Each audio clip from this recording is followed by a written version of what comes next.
Harry Kane, Lucas Moura, can you do something, please? Last chance, Matt Doherty! Oh, you shite!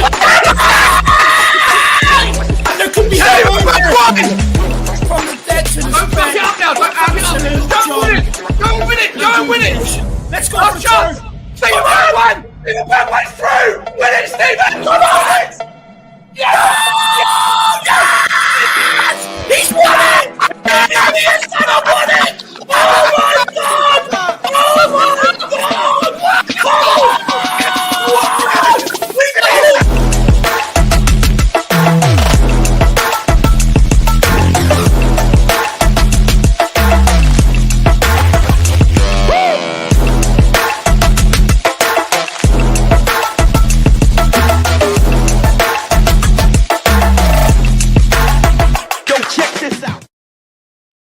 Yo, check that out. How you doing, people? Good to see you. Good morning.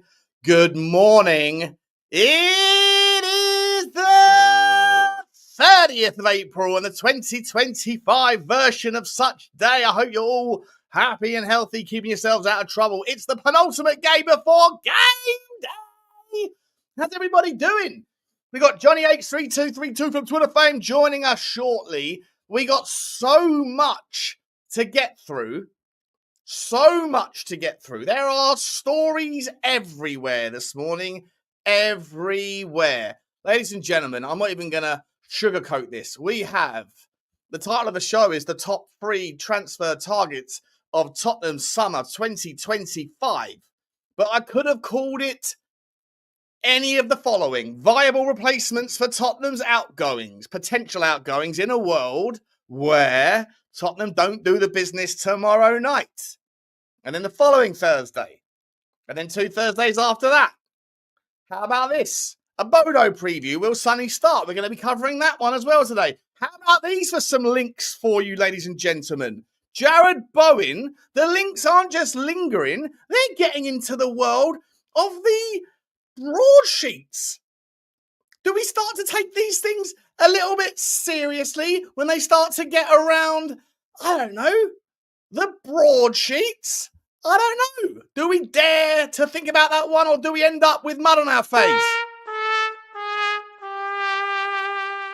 Speaking about trumpets and trombones, ladies and gentlemen, we might also have something else to get excited about as a pre-game lift me up. Argentine wonder kid, Franco Mastantuano. Did you see the goal that he banged in top bins for River Plate a couple of days ago? It was ratatata, ta-ta-ta-ta-ta-ta, sensationale. And he's linked with Tottenham in a serious way. Tottenham have reached out to him over in Argentina to say, how much do you want for the lad? Thank you, Brexit. We don't have to go via Spain no more. We can bring these guys in. Is it another Alejo Veliz, or is this one the real deal? He's got a wand of a left foot. A lot of clubs are after him, but apparently Tottenham have got the front, got the relationship. Don't know how. I guess it's through the coach that went down there, the scout that went down there and set up shop. I forget his name. Damn it. Work, man, work. And he's linked with Tottenham, and he's an absolute wand. Lucas Bergvall, new contract. He wants to stay. He's happy at Tottenham. Should we be a little bit happier? Maybe the story around Mastantuano is down to the fact that Richie might be going in the other direction. And I've got to be honest, as much as I've got enough kids, right, more kids than a creche at Tottenham Hotspur, that 17-year-old, I'll happily drive to school myself. He's extremely good. And if we can get him in, then you do it. And if it means you send Richie bye-bye, then you say, well, is it time, ladies and gentlemen, is it time to bring back the old games that we used to play, such as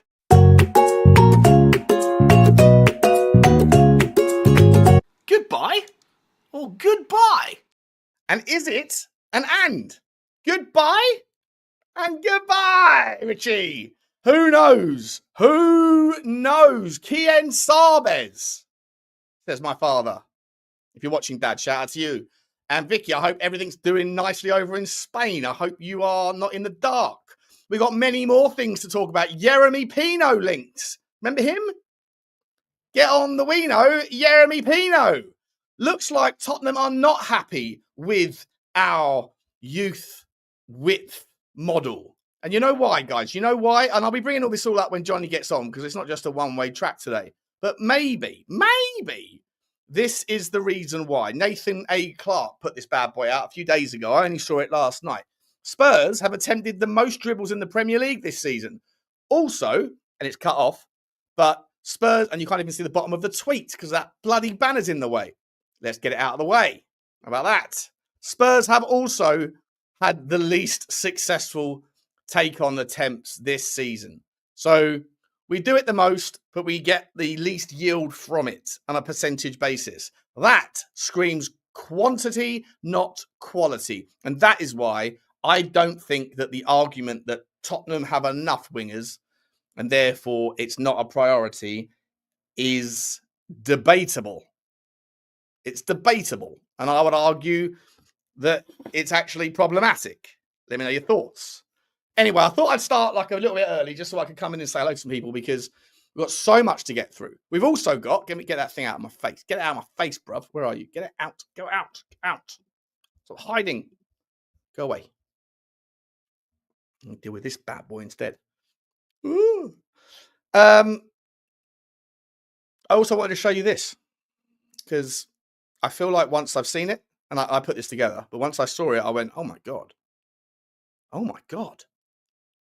Is this the meme girl reincarnated playing on our right wing? I don't know, people. Let me know your thoughts on that one. Anyway, we have a lot to talk about. We've got to go through all of the young free, or not young, the free players that are available this summer.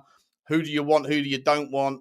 And are we going to be as we should be at the end of the night in 36 hours time? Are we going to be celebrating in 36 hours time that we got 1 foot in the final? Or will we be doing emergency streams?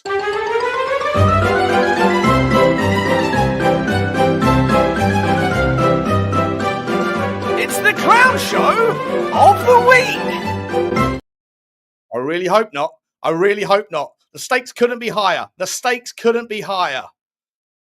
It's like when you put the fillet on the top shelf in the fridge to keep away from the kids. Because it's for the stakes for daddy. Stakes couldn't be higher.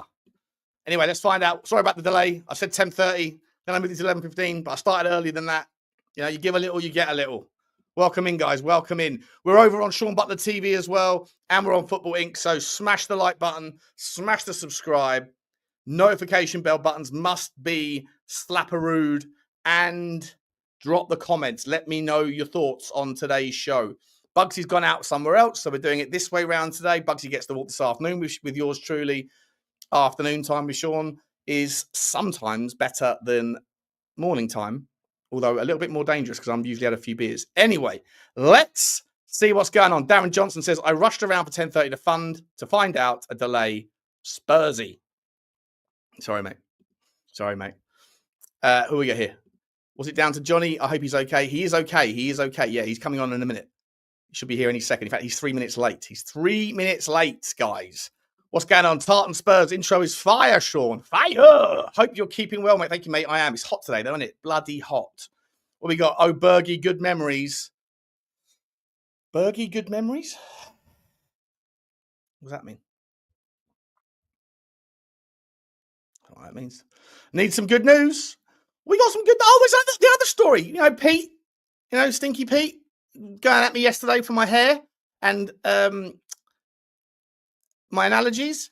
Well, Stinky Pete this morning has become P-I-T-K. ITK Pete. He says, Shawnee, have you heard? Because he has rumours that a deal to sell the club is done and that it's going to be announced at the end of the season. And I said, I haven't heard that. But then I'm not an ITK claimant. I am an in the way claimant. And what I will do, though, is I will share it and I will steal it and I will reference it. And if I'm right, then I will always say, I told you here first and fastest. And if we're wrong, then Stinky Pete, it's back on you. I'm just the guy. I'm the vehicle. I'm the distributor. I'm not the manufacturer of the waffle. But we won't know. We won't know. Like everything in life. There are known knowns. There are things we know we know. We also know there are known unknowns. That is to say, we know there are some things we do not know. But there are also unknown unknowns. The ones we don't know, we don't know. And there are unknown knowns. There's also garden knowns. There are. Okay, that's enough video little clips. I'm getting a little bit in the habit of putting these video clips out. And I quite enjoy it, to be honest. It's quite fun just going and finding random clips on the internet and going, how can I spin that into something that I can use on Tottenham? You know? Getting straight in. Let's have a look. Who else we got? Horror-wing, a Spurs fan at the moment. It won't be tomorrow night, mate. We're in the semi-final. Did you see the semi-final last night? Now, I haven't checked on Twitter, but I got a lot of Tottenham fans, and I didn't see too much in the way of Tottenham fans coming at me going, yes, Arsenal screwed up. I didn't see any of that stuff, at least on a personal interaction level, which I would usually expect. But I think maybe it's all because we've learned our lesson from prior mockings. Don't be the early crow. Don't crow too soon. You know? I used to have a salesman who would every time he went out for a meeting, he'd come back and do the double heel clicker, old school celebration when he'd go to a meeting with a salesman, with a client or with a future client potential, and then come back in and I go, how'd you got it? He goes, oh, mate, nailed it. Yeah, the guaranteed sale there. And then a month later, you're still waiting to see the paperwork. He never comes in. Don't be the early crow. You just let yourself down. Keep calm. Wait until it's done. Then we go after Arsenal. Then we go after them. Finally, he rolls out of bed, says Darren Johnson. Sorry about that, mate. Surely, good morning. God help all us Spurs fans. No, we're okay. Good to see Adrian. Good to see Maha Artist. Johnny, where are you? Let me text him. This is Bozo. We are... What donut? Waiting.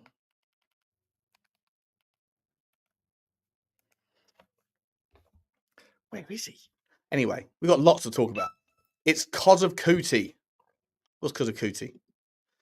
Because of Cootie, I'm never because of Cootie, I don't know how to let anyone else in. Levy out has to be the priority. Nothing will ever change until Levy starts playing Championship Manager with our club. I think the opposite. He's not really playing Champ Man. Now, Champ Man, you got a sniff of buying an £80 million player when you're manager of Luton. If you fudge the numbers and create several different managers in the same game and then sell all the best players to yourself for free. How can this club go from we're being brought out with oil money, let the good times roll, to Levy out, the front rattling the spare change jar? Got to treat it like a soap opera and roll with it, says Patrick. I don't disagree, my man. I don't disagree. Come on, you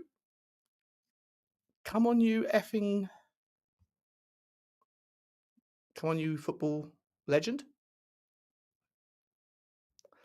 Come on, you effing legend. Where's Johnny? He's coming, mate. He's coming. I hope. It's deliberately late. He's on Danny Kiriakou time, Greek time. Bodo getting blitzed tomorrow. There's your good news, says Simo. Good to see you, mate. Morning, Sean, and all. Hope everyone is healthy and happy and having a good morning. Yes, El Dantas, we'd like to see. Big up yourself, Sean. What do you think about Xavi if he was a contender? Don't mind it. Don't mind it at all. Sean, if you lose to Bodo, close the club. Shut it down, mate. Shut it down. Sean going TikTok style with the slowdowns and clip adding. Yeah. I'm trying to up the game.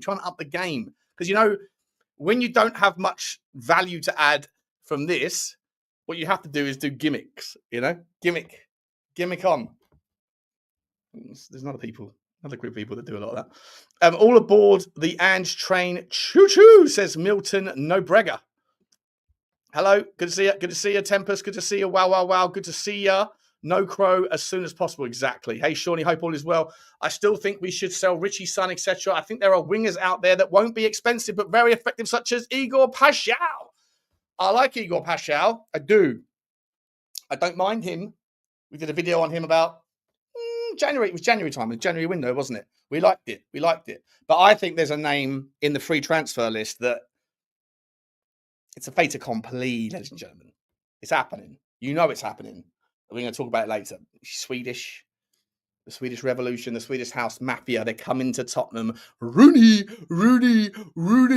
It's just, mate, it's just written in the stars, mate. Free transfer. Although not a free transfer this summer. He's a free transfer at the end of the year in December because their season's different, isn't it? But, oi, Johnny boy, good to see you, mate. Or is Norway trip cancelled, Shawnee? The bad news? No. You must be joking, mate. I've had to pay out, like, deposits on there's only there's only 2 brasses in the whole of Bodo, you know? I'm thinking about getting there on Tuesday, to be honest, just so that I can make sure I'm ahead of the queue. No, I'm only kidding, by the way. It's only a joke. It's only a joke. This summer will be true test of our scouts if money is limited. Yeah, maybe. The Unknown Known show. The unknown, no, it's known. So it's unknown in some places. Good pipe, bro. Oh, cheers, mate. Cheers. Thank you very much. Thank you very much. I hear the Conference League has a young starlet for free. Levy will jump on that, I'm sure. 100%. 100%. Anyone know what Bergvall is on now? I haven't seen it, mate, but we're going to start with that conversation. Where's Johnny? Johnny!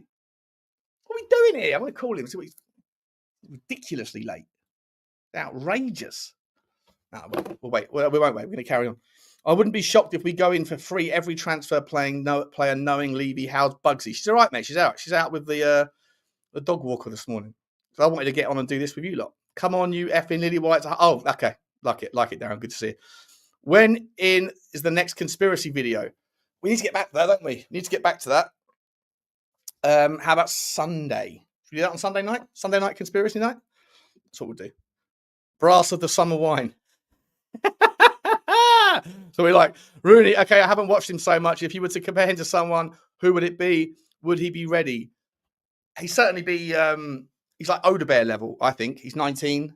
He's Odebear level, like tricky, take on specialist, bangs in 4 or 5 goals, maybe 7 or 8 assists. He's playing out in Copenhagen at the moment. He scored a wonder goal against United in the Cup this season. Or was it last season? This season? Was it this season? It all rolls into one for me.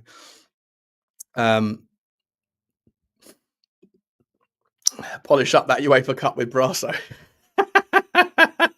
Should we polish in something, mate? That's for sure. I've got to stop. Children might be watching.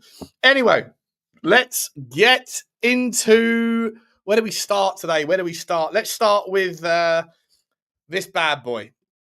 I want to save the interesting stuff. So until Johnny gets here, because he's treating me like I'm on a date with him or something, keeping me waiting. Where do we go here? Let's have a look at some noise from Football London. Let's start the story off with, what's that background? We don't like black backgrounds. Where's my Tottenham? Where are you? Or should we go to that one? No, we're going to go to this one. There we go. All right, let's start the story, shall we? Tottenham's biggest match of 24-25 season is almost upon us. Thursday night, we'll see Ange Postecoglou's side take on Bodo in the semi-finals of the Europa League at Tottenham Hotspur Stadium. Lost it. Where's it gone? Here we go. Spurs have endured such a dismal Premier League campaign, but they do have the opportunity to finish on the yada yada yada. The Norwegian side do have some injury news. Yes, we know that. The Lily Whites have an injury worry themselves. It's not clear yet whether Heung-min's son, Heung-min Daddy, will be able to play a part going on the latest update Postecoglou provided after the Liverpool defeat. So how exactly will Tottenham come up on Thursday evening?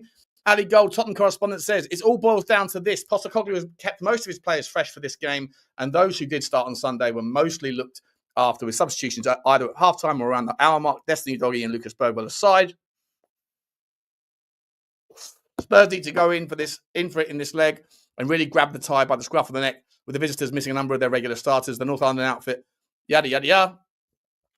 Postecoglou needs all his creative players on the pitch And that means getting both James Maddison and Kulusevski into the starting lineup. I would go with his original first choice back four, Udogi, and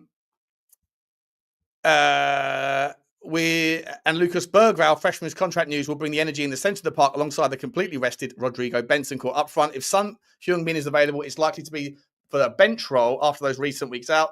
I'd go with Matisse Tell on the left after his bright displays against Frankfurt, and Kulusevski will needed to fit back in the original right wing role. His team is Vicario Porro, Romero van der Ven Udogi, Bergvall Bentancur, Maddison, Kulusevski, Solanke, Tell. I don't mind it. I'm okay with it. Let me know your thoughts. Rob Guest, let's just forget the let's just get down to the nitty-gritty. Vicario Porro, Romero van der Ven Udogi, Benton, he's going for Tell. Oh, sorry, I said Kulusevski. Right, sorry, I meant not Tell. Oh no, it is. Sorry, Kulusevski, Solanke. I'm struggling here, aren't I? And so he's gone for the same team: Kulusevski, Solanke, and Tell. Lee Wilmot. He will not. Is he going to give me the team? Here he is. He's going for the same team as well. Are we all in agreement with that, ladies and gentlemen? I'm not sure if I don't mind if Wilson Odebear starts. I think Odebear is going to cause more havoc, but then, you know, is Solanke going to be out of position and stuff? You just need it to be a non-discriminatory start, don't you? You just need it to be a like no problems. You don't, if you get to half time and it's 0-0 and we're just not there, or we give away an early goal or something like that, you just go, oh no, not again, Tottenham. But it's not going to be like that, is it? I want Odebear says wow, wow, wow. Or is it whoa, whoa, whoa, W? I don't know. I reckon it's wow, wow, wow. Big up the chat, says Drew Zilla. Good to see you, mate. Who needs a 5:30 alarm with serenading like that? Morning, Sean. Good morning. How are you, buddy? How are you? Good to see you, mate. Good to see you. 5:30 a.m. I was up at 6:30 this morning. I just couldn't sleep because it's penultimate game day. Big up Drew, says Reese Rig. Good to see you. Good to see you. Good to see you, H boy. Richie in says Ronald Cooper. Good to see you. Good to see you. Good to see you. There's 200 people here, guys. Smash the granny out of that like button. Let's move on. Let's talk a little bit. You know what? I'm going to call this. I'm going to call him because otherwise I'm going to run out of things to talk about. Let me see what he said. Let me see what he's doing. 11:30. He said 11:15. I'll put him on the speaker so he can hear it. Hi, Sean. Hi, Johnny. You're live on Capital FM. The microphone is right by the phone. How are you, buddy? I'm fine. Good to speak to you. We are waiting your presence. What do you want me to talk about? Well, there's lots of things to talk about. There's the free transfers. There's Lucas Bergvall. There's a bunch of different transfer news. There's Mastantuano from Argentina, the 17-year-old wonder kid from. Listen, don't worry about that. I will be with you in 5 minutes. Okay, then the link is in your. It's perfect. Yeah, the link's in your Twitter DMs. Okay, bye. Yeah. Sam, what do you want to talk about? Or what do you want to talk about? Tottenham. Get up, Johnny, you legend. There you go, says Ronald Cooper. Good to see you, mate. Probably on the bot. Yeah, you could tell he's having a shit, couldn't you? You could tell he's having a shit. Haven't seen anyone do a review of our squad in terms of list of requirements, e.g. non-homegrown, academy trained, etc. It's kind of boring, though, isn't it? And I never know the specifics. I'll leave that to We Are Tottenham TV. Will do that sort of thing. I think that they know those specifics more than I'll wait until they do it. Then I'll rip it up a couple of days later and put it out as unique content. You know, that's what we do.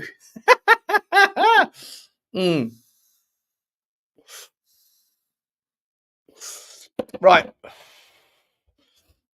So I'm going to steal one of these stories, but it's not going to be Mastantuano. It's going to be not Jeremy Pino either. Let's do the Jarrod Bowen thing. Tottenham are reportedly looking to raid London rivals West Ham in an outlandish.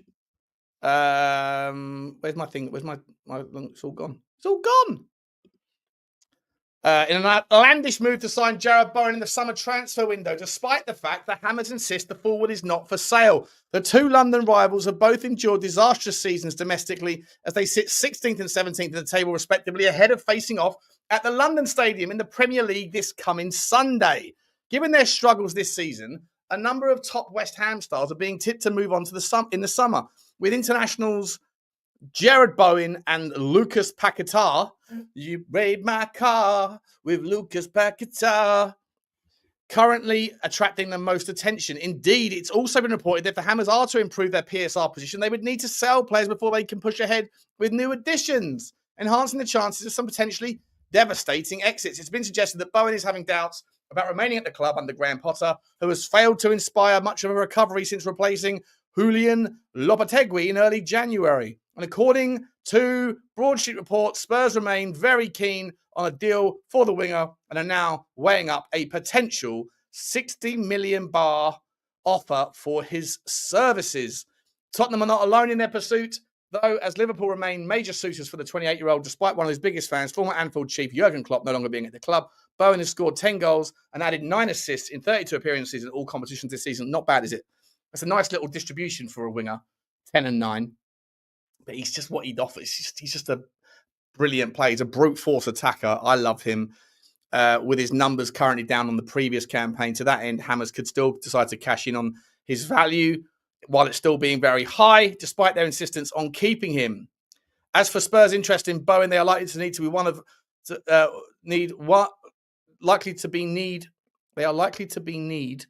one of, or potentially two. That doesn't make any sense. 2 new attacking recruits this summer, whether Ange Postecoglou remains in charge or not. The story carries on. Basically, guys, let me ask you this. Would you take Jared Bowen? I don't think they ever would. When do West Ham ever do business with Spurs, says Gary Smith? I agree. It's a nothing burger of a story. But when it starts to get around, and as someone who's happy to put out any weak, shitty link, if it starts to get climbing up the ladder of respectable stories, even if they're entirely unlikely, then you know I'm going to rinse and repeat it because I need to chew up 3 more minutes until Johnny gets here. You know, he's only 21 minutes late right now. That's a deep breath, that one. Danny Darwood put a stop to it, says Ronnie. I think you're right, mate. Swigs talks football. Hello, Swigs. Surely better than Richie, mate. The only player I think in the Premier League who's not better than Richie. It's harsh. No, it's harsh. There are others. But DCL. I'd rather have an ACL, I think, than DCL. Dominic Calvert-Lewin to Tottenham on a freebie. It's outrageous. It's outrageous. Here he is. Here he is. Just trouble. How are you, mate? Yeah, I'm all right. I'm all right. It's been a testing couple of days, but I'm back. I'm back. I'm back, baby. Guess who's back? I've got our tickets, by the way, for Bodo. The match tickets. Yeah. Nice one. Just arrived. Can you keep hold of it until about 7:30 on the night, 8:30 on the night, because I don't want the pimp in Bodo to nab it off me. I think maybe that I should give you the ticket because I'll be going whaling and beforehand, and just in case I don't make it back. I'll be with a whale. But, no doubt. I'll not see you, and next thing I know, you've shacked up with some Eskimo in the Arctic Circle. Mate, listen, there's been a lot. I was just saying to the boys here and the boys and the girls, we got a lot to talk about. I've just started off. I've got through the boring stuff, Jared Bowen story and Sonny not being fit story. So in today's show, I'm trying to just reel off in like a 2-hour show. If you've got an hour and a half for me, mate. Yeah. If you haven't, let me know. Bit of Bodo preview because it's the day before the biggest day before the day, and the guy before the guy. But I've just basically said his Football London's team. All of the Football London boys are all saying the same thing, right? Their team is essentially what you would expect: Bentancur, Maddison, and Bergvall.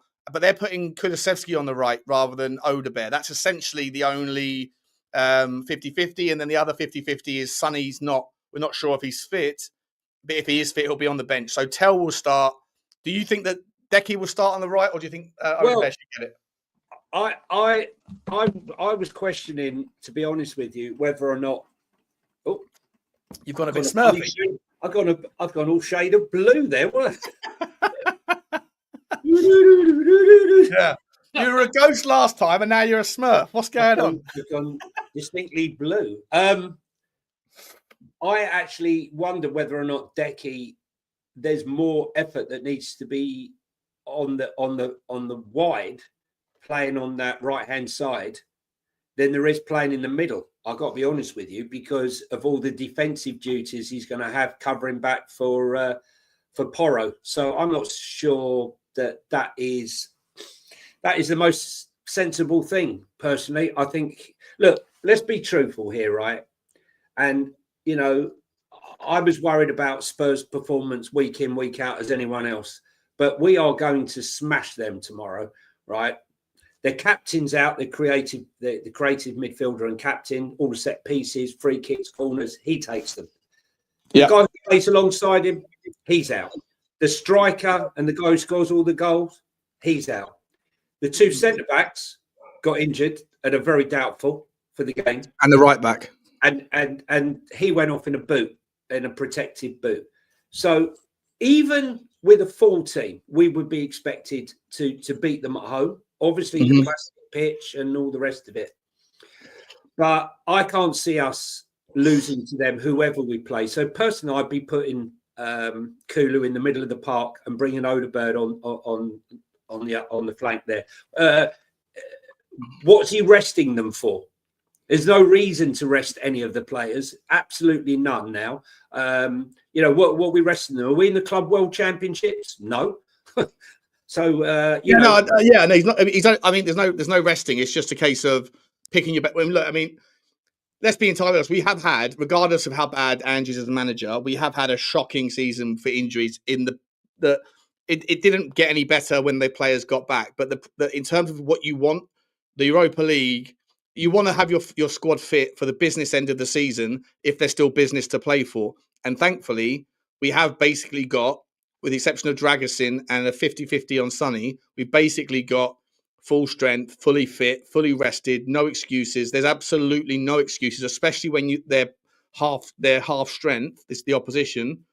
What you don't want, though, is an early goal against, right? You don't want to be sloppy out of the traps. And Johnny, as you said 1,000 times, we are shockingly poor out of the traps for a guy who is supposed to be this orator in chief, right? Supposed to be able to, motivate and all this stuff.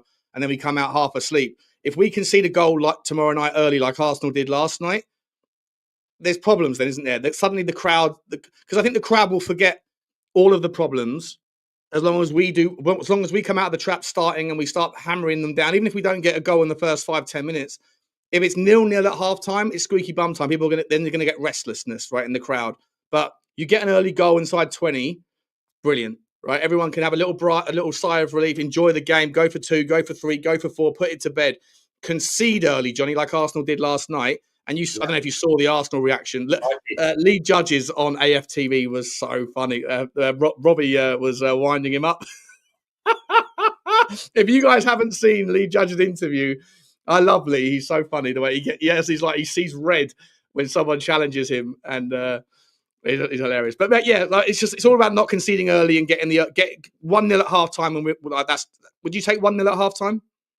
Look, I maybe I'm delusional, but I actually think we're going to smash them. I'm not even concerned, Sean. I'm not concerned.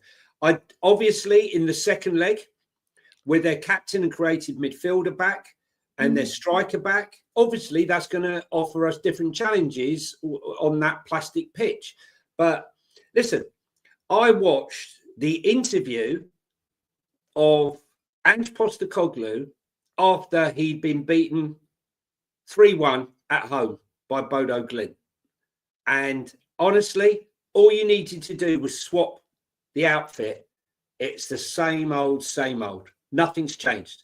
The same rubs. Really? I thought we controlled the game. Hang on, mate. You lost 3-1 to Bodo Glimt. Right? The same old shit. So listen, look, he lost 5-1 to Bodo Glimt in the Europa League. 5-1.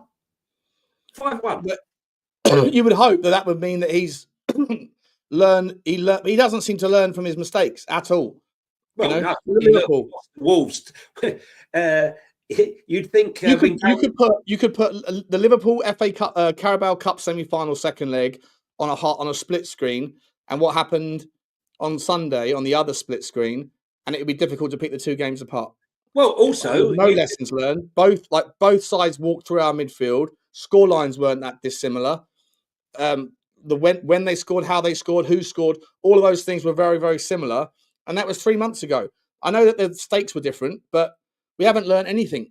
He doesn't learn from his mistakes. He likes to find excuses why his mistakes are not mistakes and why somehow Lady Luck wasn't on our side, or why it's the media's fault for creating narratives, and just excuse after excuse after excuse from the master of spin.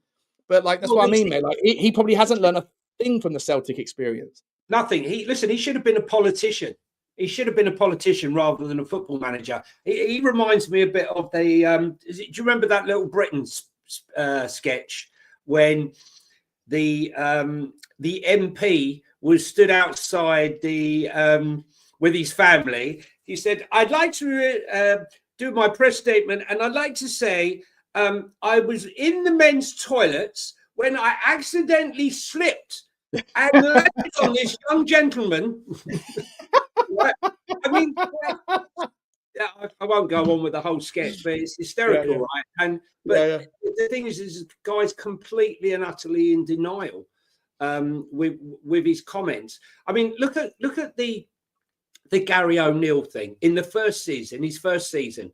Gary O'Neill went on Monday night Sky Soccer, and he laid out the blueprint. This is how I beat Spurs, and he went on. He was brilliant, and he's showing this is how I set up. This is how he's exposed. This is how I expose them. Now you would think someone at the club has told him, "Look, this is how they exposed you." That when we played them the next time at home, we would change it up, but we didn't. I don't even remember that goal when Basuma lost the ball at the edge of the box. Yao Gomez won the ball back off of him, right? Tackled him, won the ball back, released it out wide to the right to Pedro Neto, who ran the length of the pitch. Yao Gomez picked himself up off the floor and run past a trotting Yves Basuma to receive the ball on the edge of the box and bang it in the goal. I mean, classic Spurs. My point is the guy hasn't learned anything. But even the worst version of Ange Postecoglou cannot lose this game at home on Thursday. It's just not. I agree. Listen, and for what it's worth, as much as I really want to know where Reece's rig is from. Are you Australian, or are you from around these here parts? Because I'd love to know where the sort of disdain comes from. But it's blind faith, right? Like, the best club in the country, first time following football, 8 changes. Yeah, I know, mate. I hear all that stuff, but at the end of the day, there's the league situation. Game, it's not just a one-off game, is it, mate? That was just one example. There's 23 others we could pick about lacking learning curves. But for me, 35 defeats. What was his name? Sorry, Reece. Reece.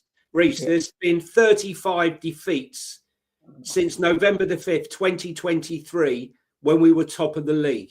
Okay, so people say, "Oh, you don't talk about that." No, I'm saying since that on November the 5th, 2023, we have lost 35 games. This isn't a blip. This isn't a moment in time. This isn't just a little snapshot. It's not even a trend. It's not even a trend, is it? It's an overarching narrative. Overriding picture. Okay. Yeah, 100%. But all that said, I'm going to park my criticisms now, because the second that, we've got lots to talk about, but I'm going to park all that, just general disdain for the manager, and I'm going to now, because I want everything to be wonderful tomorrow, right? I doubt that any of the players or whatever are watching this, or the manager. I'm sure they're practicing Ange Ball for the 10,000th time. But I want us to because the message Just had a hasn't quite got. vision there, Sean. So I just had a vision there when you said practicing Ange ball, putting the practice for Ange ball to the Benny Hill music. By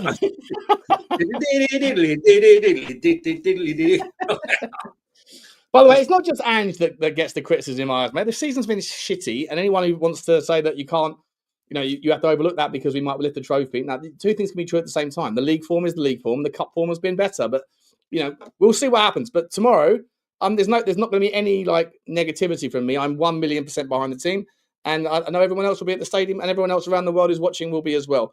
But let's park the Bodo game, mate. Let's move away from Bodo.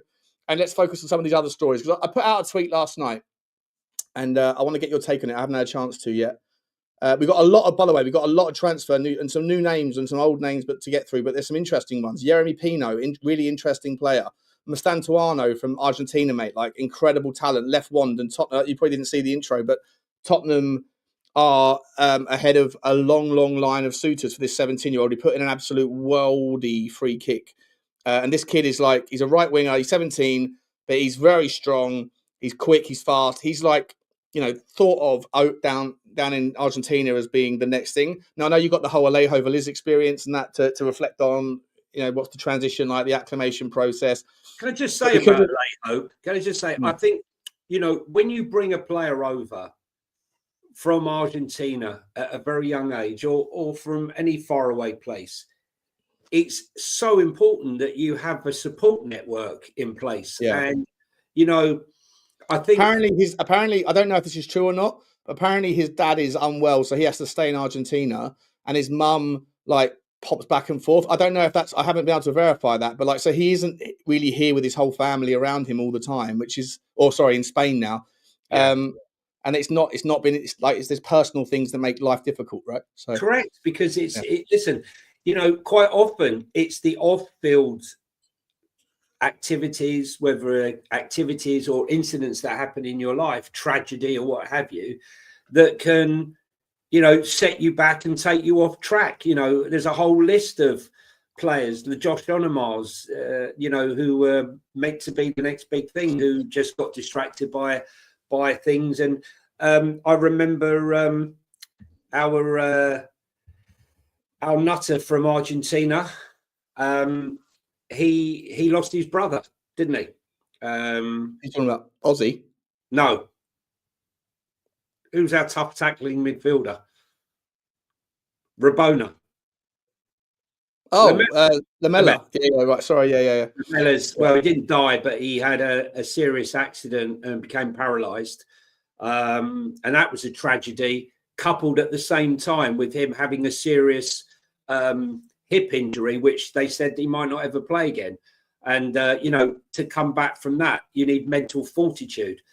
Yeah, look, he had that, just but others don't have it. Built different, does it? Yeah, others don't have it. And, that's why I admire Brighton. I'm going to keep harping back to Brighton. But Brighton have a fantastic support network of individuals that support player development, mental support, all the rest of it.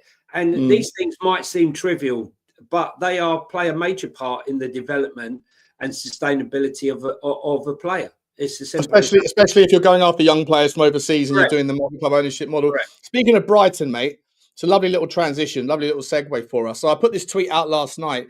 I did a stream yesterday evening, I think it was. And during the show, we decided to take a look at free transfers because of all the noise around Tottenham's potential zero budget, sell before you can buy bullshit. I don't buy it for a second, but I just think that on the basis of the big broadsheet and journalists that are now sort of pushing that narrative, that you're going to be linked all summer long with some of these free transfers, right? And so I made a list of them. Now there are a few others that are available on free, but I didn't include them because I didn't really see too much in the way of value. By the way, congratulations to Eric Dyer. He looks like he's moving on to Monaco. Yeah. Very nice too. He's having a lovely life now since he's left Spurs. He's going to Bayern Munich. He's going to lift the trophy. He's going to lift the Bundesliga and then slot off to Monaco and gamble for the rest of your life with your missus, who's an absolute smoke show. Yeah, not bad. Never feel sorry for these bastards. They have a lot of fun. But so here's the list, right? And I put the top list. the top of the list, as he should be. Yeah, so that first bucket there, you can't. I've cut it off, but the first bucket these are the players that I would sign. I think they add value. Not all of them are probably going to be available. Some of these players are players that are either in contract talks, and one of them, in Tyrick Mitchell, there's rumours around that he has got a deal already. He's got a deal. He has got a deal, is he? Yeah, okay. So I put down that his deal is actually until 2027, but it's been unannounced, so we can scratch him off. And then I've got the list. There's these 6 or 7 players here. The second bucket are players that I just don't want or don't really see the value. Leroy Sané, I'm indifferent about. Like I think he's a really good player, but I just think that the wages and not sure if we need him. Yada yada yada. And then at the bottom, I've put in De Bruyne, Messi, Ronaldo, and Neymar because they wouldn't come to Tottenham either way. But let's start from the bottom though, mate. Would you take any of those 4 players? De Bruyne, Messi, Ronaldo, or Neymar? De Bruyne. I'd take Kevin De Bruyne, just like that. Do you think he's going to go out to Saudi or something though and go and earn himself? I don't know, but I mean, anyone who even thinks that they wouldn't take Kevin De Bruyne, I would take a 60% fit Kevin De Bruyne, just like Perisic. You don't need to beat his man. He just whips that ball in from a standing position. A glorious passer of the ball, glorious free kicks, unbelievable vision. Yeah, I mean, listen, I saw him. He came on for that game against for Man City in that first game, and my God, hardly any take back on his shot. Pinged it off of the post. Yeah, he's a legend. He's one of the greats. And to be honest with you, I'd be shocked if there wasn't a statue for Kevin De Bruyne at the Etihad. You and your bloody statues, eh, Johnny? You love a statue, don't you? Oh, I just think. Well, the club don't love a statue, but no, the club don't love a statue. I just think when I go to the away grounds and I walk around it and I see, I look at them and I go, oh yeah, that's so and so. Oh, you forgot. I mean, look, when you go to Coventry and you see a statue to Jimmy Hill, come on, okay? Of course, yeah. You go to Ipswich and you see Bobby. How big's the chin? Does it take people out? Oh, it's very pointy. You can hang your hat on it. You see Bobby Robson, a statue to Bobby Robson. You go to Old Trafford and there's various statues there. When I did the interview for TNT at Arsenal, it was a bit galling when I saw they had the cannons there. And then they had all their statues. I think they've got 6 or 7 statues now, not just the Thierry Henry and Arsene Wenger statues. Got various statues. And I just think that when you take your kids or your grandkids or whoever to the stadium and you see some of the historical figures and they say to you, who's that, Dad? And you tell them all about it. For me, there should be one, of Jimmy Greaves and of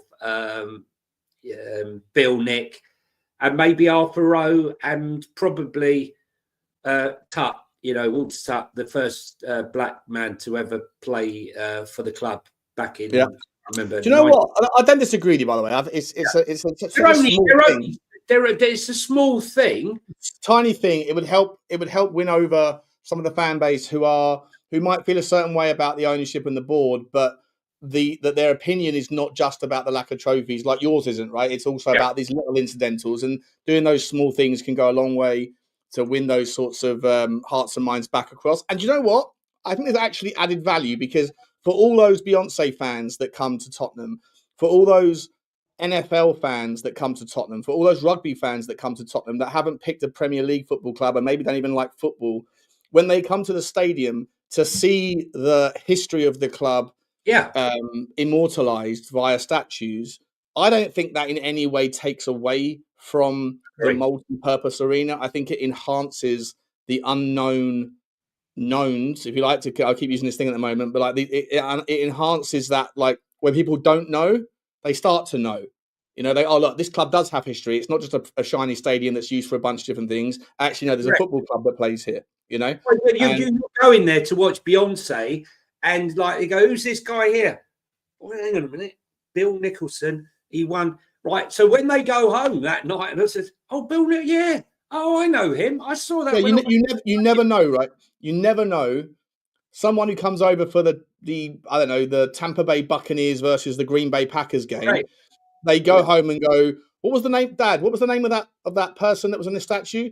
Bill Nicholson. And they go and look up and they read a little about it and they go and see if there's some highlights and go, wow, look at that stadium. Like, Tottenham have got some, like you can never quantify or like what that sort of the micro moments that make people choose Tottenham.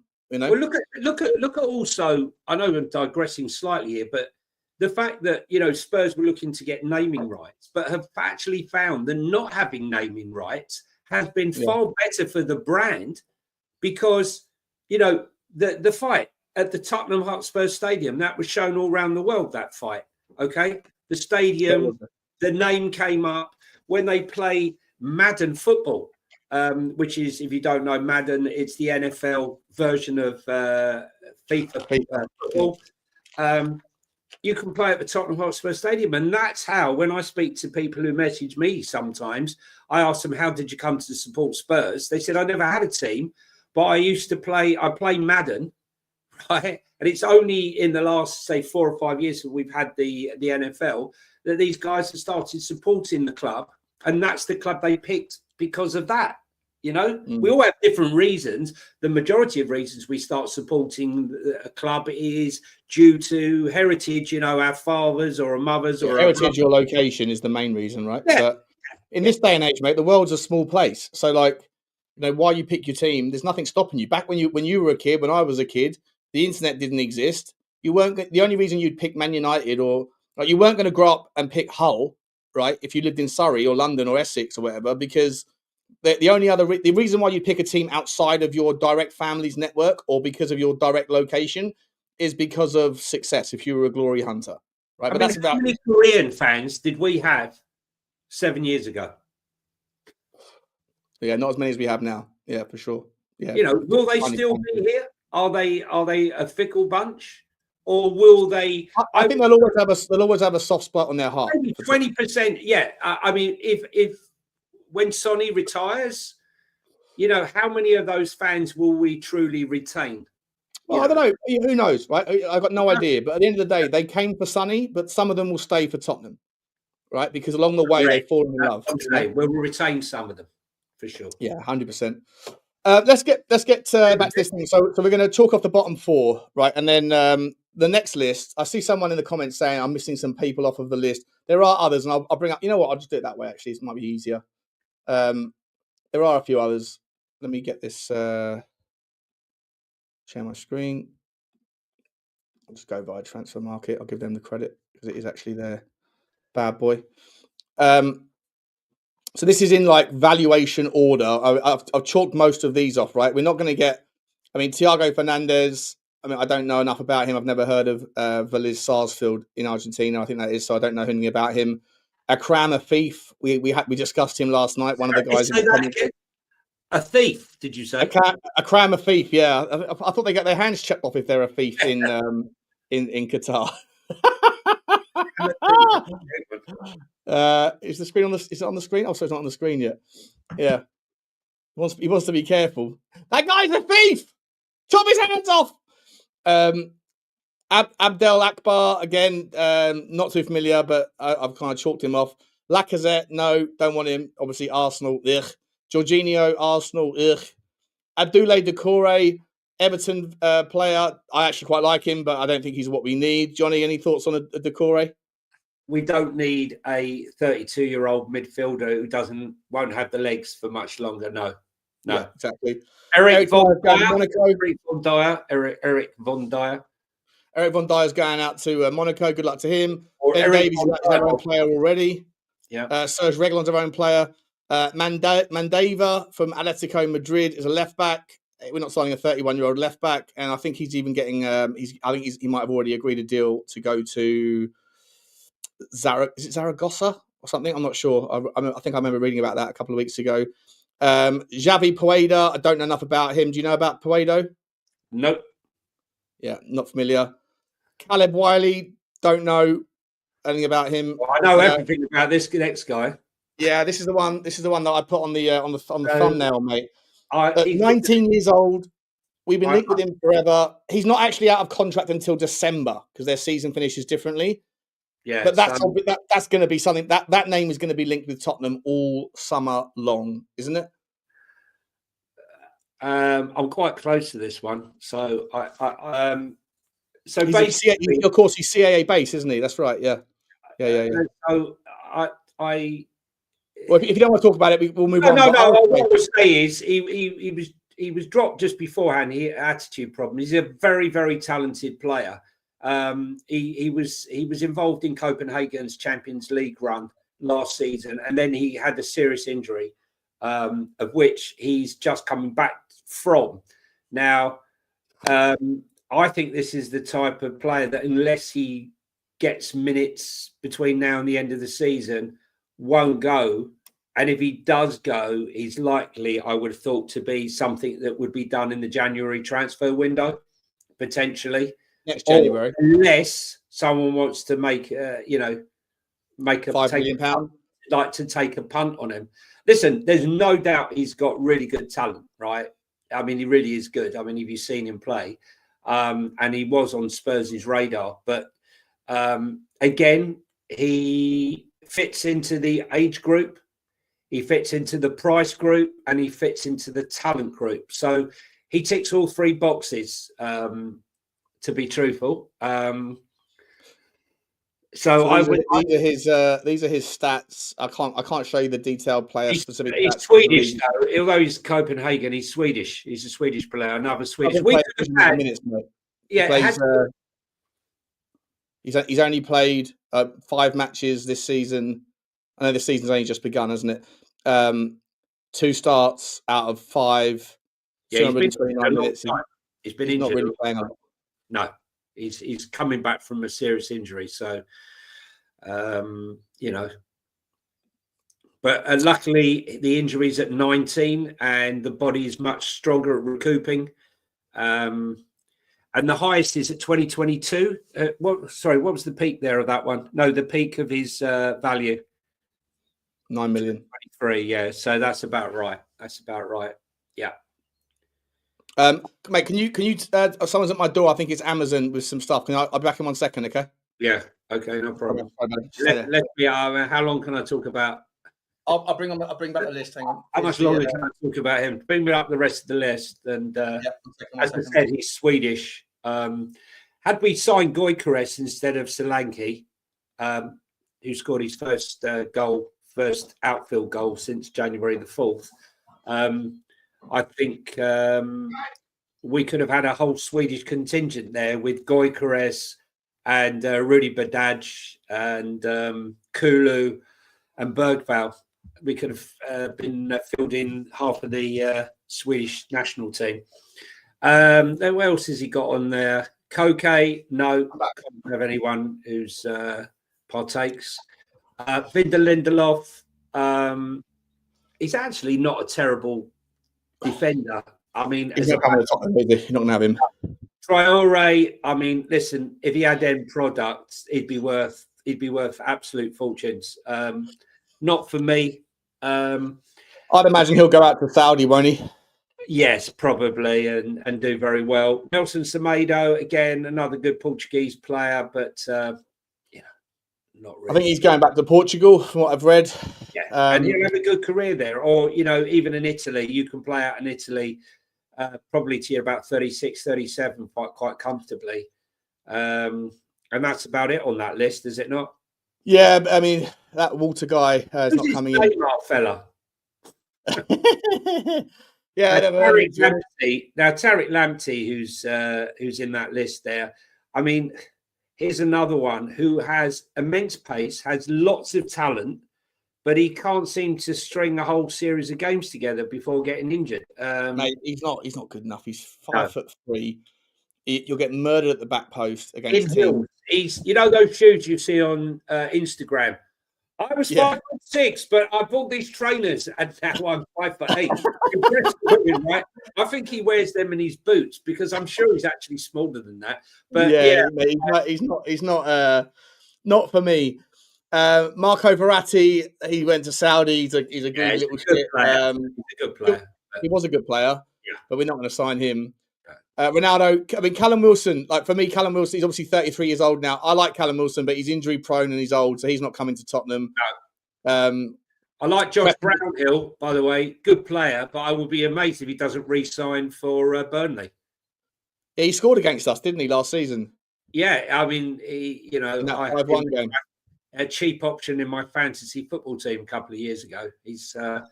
But listen, I think his experience of being with Burnley over the years, I think they'll re-sign him. I'd be amazed if they didn't, to be honest. Mm-hmm. I agree. I don't know Egan Riley, got to be honest. Don't know him enough. 22 years old, though. Look, you'd be surprised if he's that good. Why is he at 22? Why haven't they tied that up yet? Obviously, Neymar, no. Let's get into this one here, mate. This is the one that I want to see come to Tottenham. Kenny Tete, Fulham right back. I think this guy is brilliantly balanced. I think he's great defensively. He's wonderful at the back post. He knows how to time himself. He's calm. He's composed. He's measured. And getting the ball forward, he's got an engine on him. He can drive forward. Fulham are just fantastic down the width, in no small part because of him and Anthony Robinson doing the business, overlapping. Well, it's interesting you say that because Calvin Bassey, who I really liked when he was at Rangers, was playing mainly as a right back, and he was very, very strong in that position.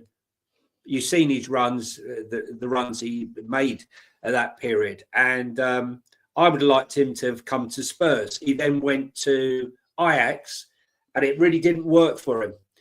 And then he's come back to Fulham.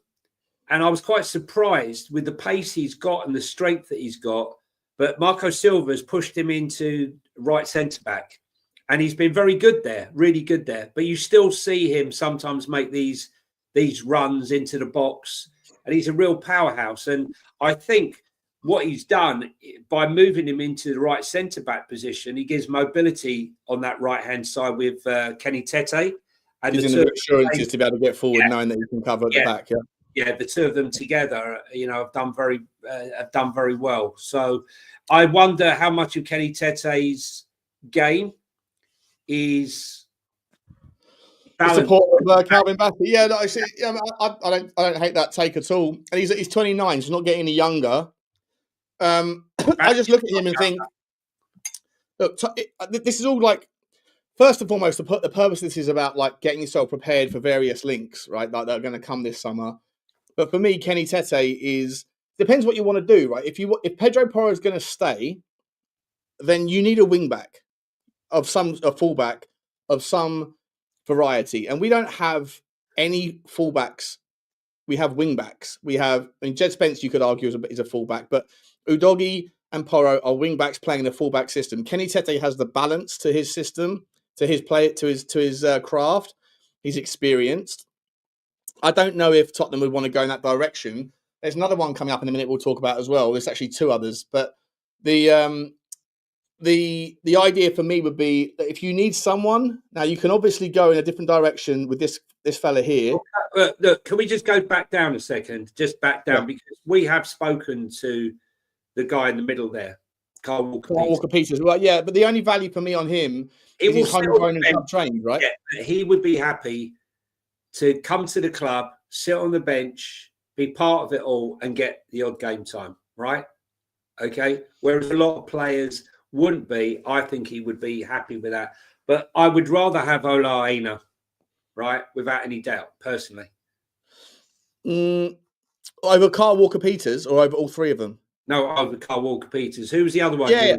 Well, Kenny Tete is one option, right? A right back. And that would then give you the option, assuming that Pedro Porro stays, then you can have Jed Spence playing left or right, but I think he's been just as good, if not better, on the left, right? I know he's a right back and probably wants to play there, but you could go down that path.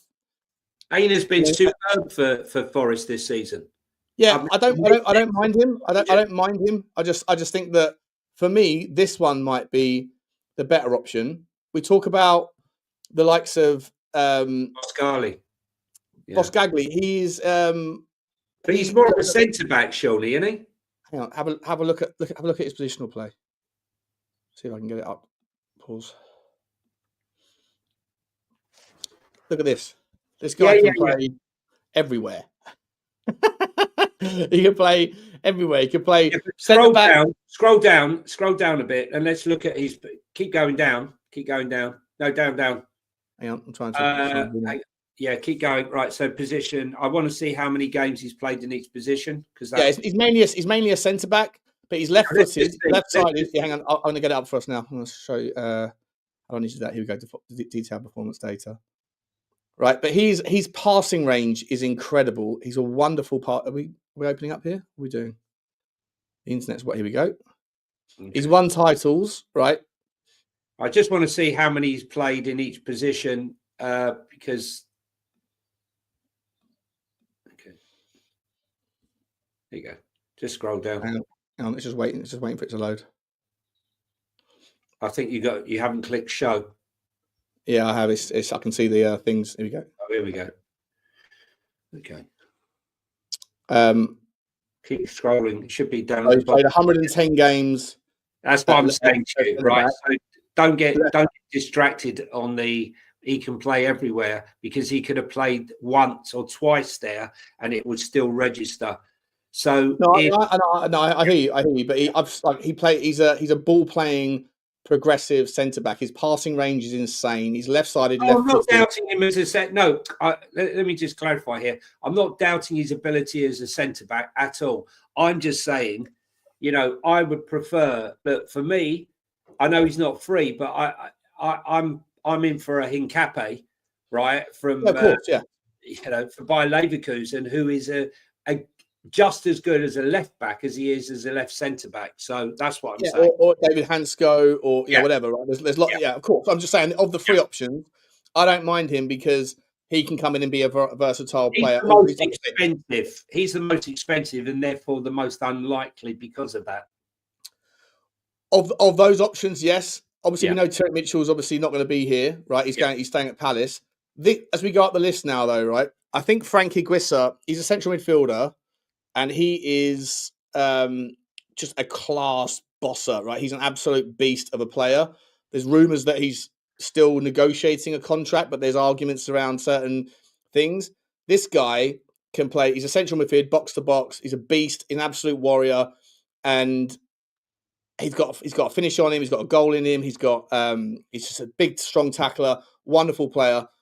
I don't mind. I don't know if he's 29. I don't know if Tottenham are going to go in that direction. But as a player, really like him. But this is the obvious one for me, mate.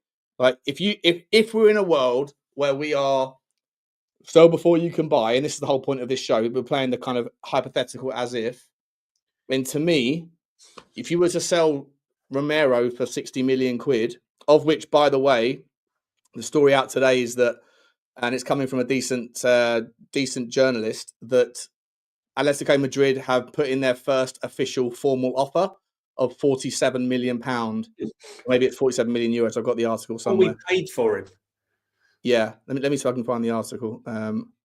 What are you going to get for £47 million? Of course, it's the first one, right? So it'll be rejected, but it's just a way to kind of. Let me see if I can find this article. Where is it? Here we go. Share this tab instead. So Tottenham received first formal offer according to Football 365. Obviously not a great journal, but I think it's reporting from somewhere else that I read earlier. £43 million has apparently come in. That's a starting point. So it's good to know that that's the kind of the realistic starting place of if that's true, any truth to that, then that's not a bad starting point. But my point is, right, if you can get your £60 million, your £65 million for Romero and he wants out, isn't this the guy that you go for?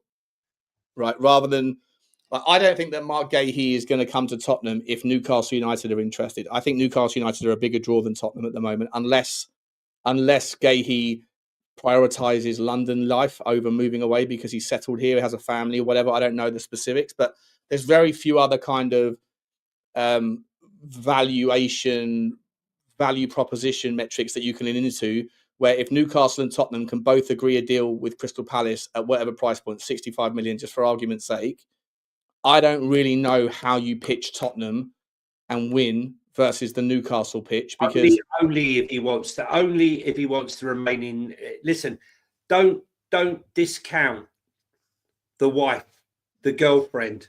Of course, people. There are strong characters, who say, listen, love, right, this is my game. You'll go where I go, right? But there are some who, Like Bill Belichick, yeah? who don't want to, don't want to move and upset the family or are close to the family. I think that, look, it's all very well us playing fantasy football here because that's what we're doing, which I love, and which is what we all love to do. We'd like this one, we'd like that one. But right now, I think the most important thing that this club needs to be doing is to have put to bed and know exactly who we are going to have as our next manager, regardless of what happens. That's what I said, on yesterday's video, mate. I think that because basically, the talk is pointless. We can't have a transfer strategy until we have a manager. It's not just the manager, mate. Not just the manager, right? Players. We can't. What about Vinny, mate? Vinny's not getting here until June. Yeah, no, but what I'm saying to you is, I know he's not getting here till June, but my point here is that they can still have conversations. That. Well, that's what I'm saying. That's why I'm saying. Like my video yesterday was, the whole point of it was like, we can't wait any longer. Levy, whoever it is, if Levy's handing over the reins to Vinny, if he is, then Vinny needs to be able to figure this shit out now, so that he doesn't arrive on June the 15th when the window's already been open, and then he has a conversation with Ange, then with the Langer, then with yada yada yada, right? Scott Munn. Figure out their value, figure out whether he likes them or otherwise. And then you're already midway through the season. Like the window is crazy. What you need to have in an ideal world is a scenario where, regardless of the result on Thursday and the following Thursday and the two Thursdays after that, regardless of that result, the outcome is known.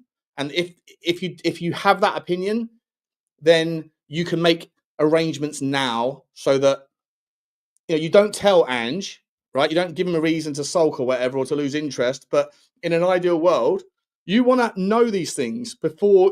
That you don't have to wait. You can still make your decision now based on, like, what happens if this happens? What happens if that happens? Okay, this is our plan A blueprint in a brown paper, in a brown envelope, and this is our plan B blueprint, depending on the outcome of whatever happens in the Europa League. Ideally, they're the same either way, right? Ideally, regardless, Ange is out of here. In an ideal world, but if that's not the way that Tottenham want to shape it, then fair enough. But for me, I don't think that you can wait until Vinny gets here, or wait until you need to know and act like a multi-billion-pound organisation if you want to be valued as one. And if you think you are, then you need to start behaving like it, and that includes not just cash flow forecasting, but performance flow forecasting. And I don't think that Tottenham have had any demonstration of forecasting performance in the last 5 years, because look what happened with Ange, look what happened with Nuno, look what happened with Conte. How long did we go without a manager? It was insane, wasn't it? Yeah, it's wrong. And also, we cannot keep flip-flopping between styles. Okay, so the manager... We cannot go back. Well, what I'm basically saying is we've acquired and spent a lot of money on Ange, more money than we should have ever spent on him, in my opinion. And we've acquired a certain type of player. Our manager has now moved totally away from Ange ball and now is in preserve ball, right? And the what we have to do now is the manager that we acquire has to be a progressive manager who plays progressive football. And as you say, we cannot wait 4 months, 5 months to find a manager. It has to be in place early, and we have to do our strategy early. Now that the window has broken down into two components now, the second the season ends, there'll be a mini transfer window that will close, and then it will reopen again in July. Now, first mover advantage, we are going to be out the ball game unless we have a strategy that we know. Because bargainbasement.com again, isn't it? Right. So that May to June, that opening gambit, I think is it 3 week window? I have to check. I think it might even be 2 week. That 2 week window is crucial. Obviously, it's going to be utilised mainly by the clubs in the World Club Championship, which will be Man City and Chelsea. But it'll be an opportunity to strike quick and strike fast for clubs wanting to make a statement signing early, the likes of Arsenal and what have you. Now, if we don't have a manager in place, we haven't got a clue what manager's going to be coming in. We can't be going into the transfer window and spending money unless it's an exciting young talent, say of 17 or what have you, that we want to strike, that the way our managers go, and they only last 18 months, he'd still be 18 and a half by the time he leaves. So it's not going to affect going forward the strategy and the employment of the manager. Even then, mate, who's deciding that right now? Because if Vinny's coming in, I've never heard of a single CEO coming into an organisation, in my experience, in my lifetime, that comes in and doesn't want to change things. Otherwise, you're inheriting someone else's mess. Look what he did. Exactly. But he fixed. Look, there's the old adage: if it ain't broke, don't try and fix it. Unfortunately, in my opinion, and it is only my opinion, Scott Munn tried to fix what wasn't broken, which was Gabbanini, Steinson. Yeah. What had they done to the academy? Revamping the medicals thing and getting rid of Scott, who'd been there for 20 years. That hasn't worked out well at all. Advertising on LinkedIn, medical positions, right? It hasn't worked out. It's just been very amateurish and it hasn't worked out well. Exactly, mate. That's why I'm saying if you want to be valued at £4 billion, act like you are a £4 billion company. You wouldn't catch a FTSE 100 company advertising for a crucial role on LinkedIn. You'd go and get a headhunter. Headhunters, exactly. Right? It's not rocket science. It's madness, and that's just, it reeks of amateur hour. And to me, that's when I say,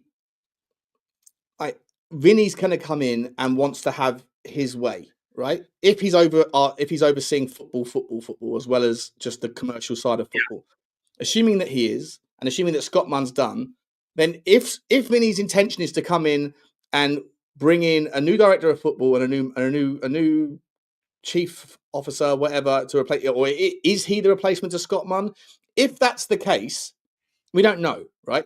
But if that's the case, that the intended outcomes here, the likely outcomes are that Scott Munn's going to be sent on his way, and Johan Lang's going to be sent on his way, and that Ange's going to be sent on their way.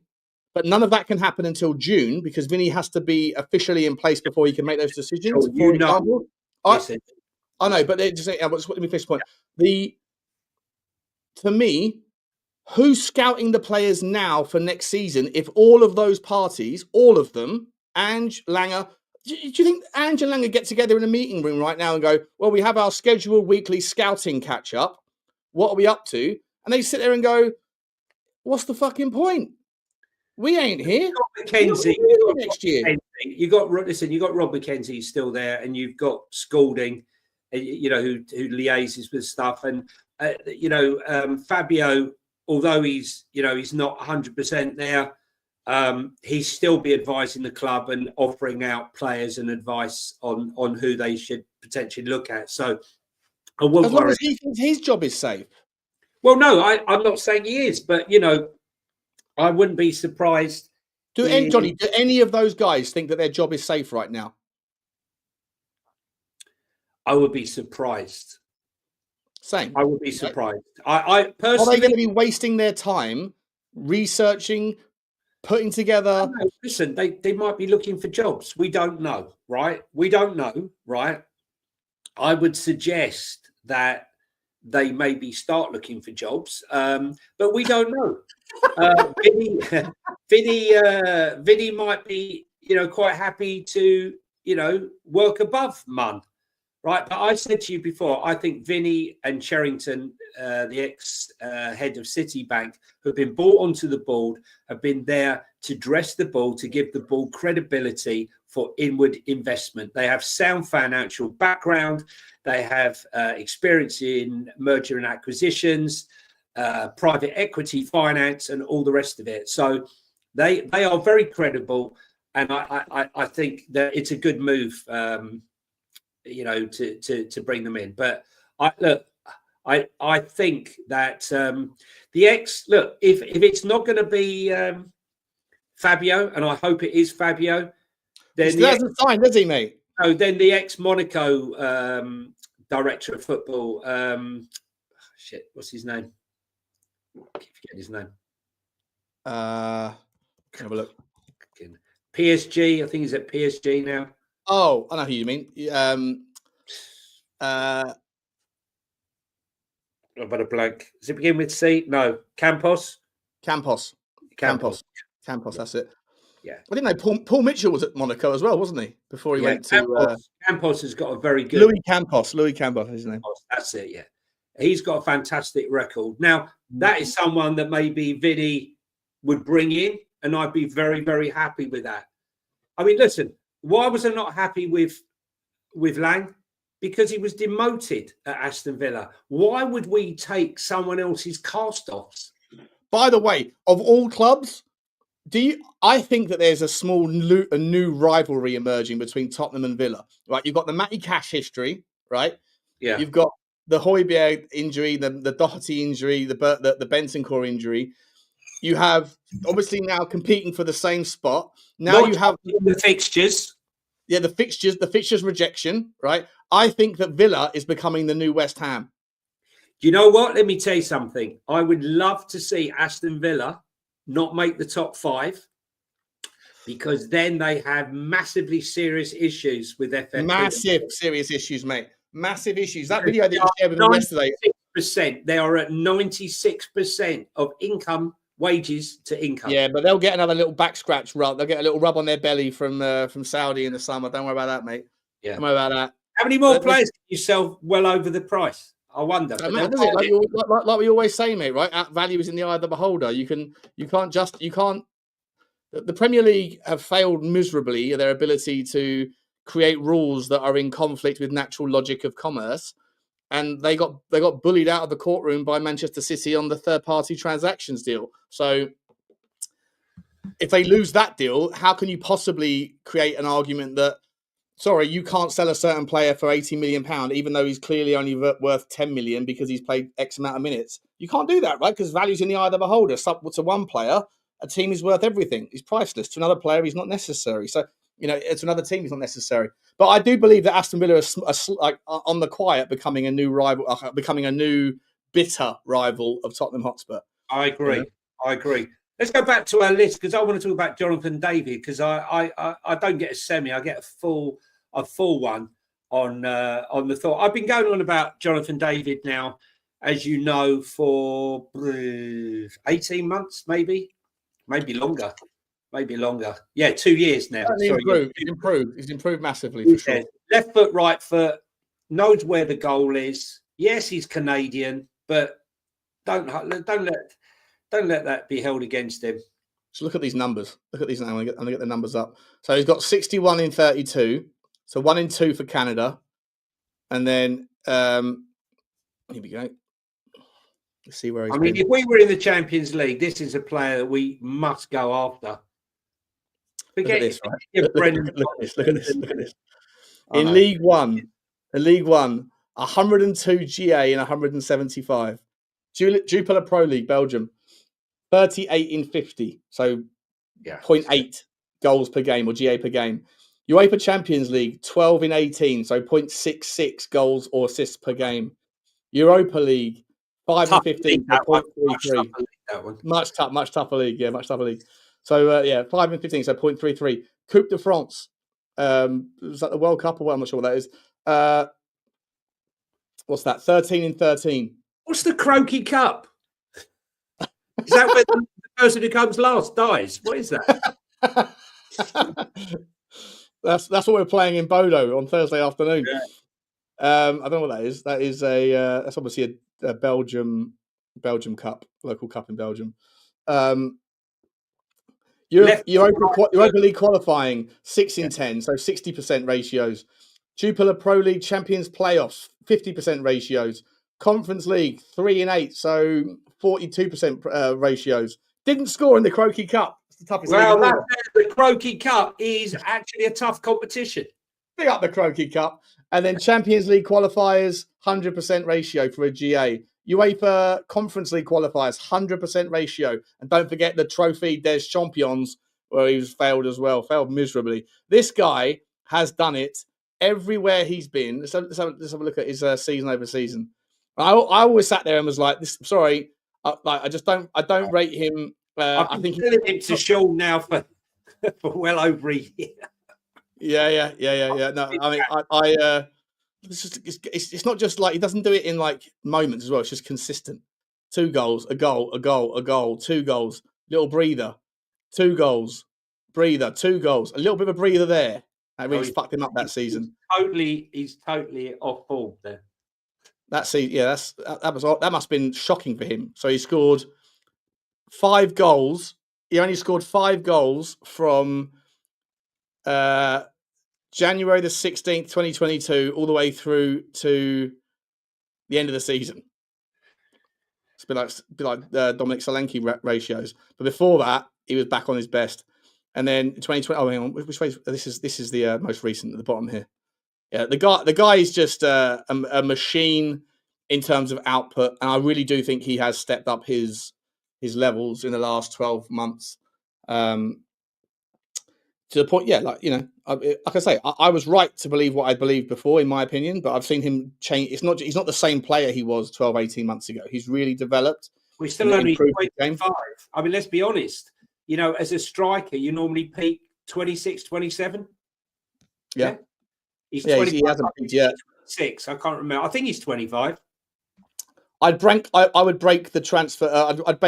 Sorry, I can't speak this morning. I would break the wage structure for him. New club's highest earner for him for sure. 100%, and sell a player to fund it if you need to, right? Yeah. If we got to sell Richie or we've got to sell Brennan Johnson or whatever to fund it, And what else is interesting, right, is if you can agree a deal with the player and there's willingness to come and the agent who gets a lot of the fees, then you don't have to be at the behest of the vendor, i.e. the other club, for their demands around the structure of the payments. So if you sell Harry Kane, Tottenham obviously did a deal with Harry Kane to Bayern Munich whereby we delayed a lot of the payments to make it happen, right? So we are still owed a lot of money from Bayern Munich for that deal, apparently. Whereas if you were buying him from Lyon now and Lyon didn't want to sell, then Lyon could say, no, I want 50% upfront, take it or leave it. And the other 50% you can structure over 4 or 5 years.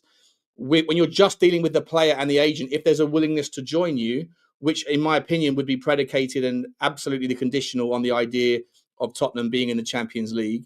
But if you can do it, then given our cash flow problems, our alleged cash flow problems, even though there's 260 million quid, sitting on books that are not part of the Tottenham Hotspur accounts, then, or more than that, 300 million in cash, then you should be able to strike a deal with the agent and say, can we give you 10% this year and 40% next year or whatever else, right? When the cash flow gets back to hopefully a more consistent and traditional model. So there's superb benefits there. I would just imagine, Johnny, that the list of suitors for this guy are going to be never ending. He's going to get paid a fortune, where I think he'll be able to command 250, 270, 290 maybe a week, Look, this player is only ever going to be available if we make the Champions League. That's it in a nutshell. But my point here is that if you sell a Richarlison or you sell a player for 30, 40 million, we're not going to get our money back for Richie. We're not going to get our money back for Brennan Johnson. There isn't the money for it. So, if you sell for 30 million, you use that 30 million to get him in here with his buy-in and wages and covers it. Simple as that.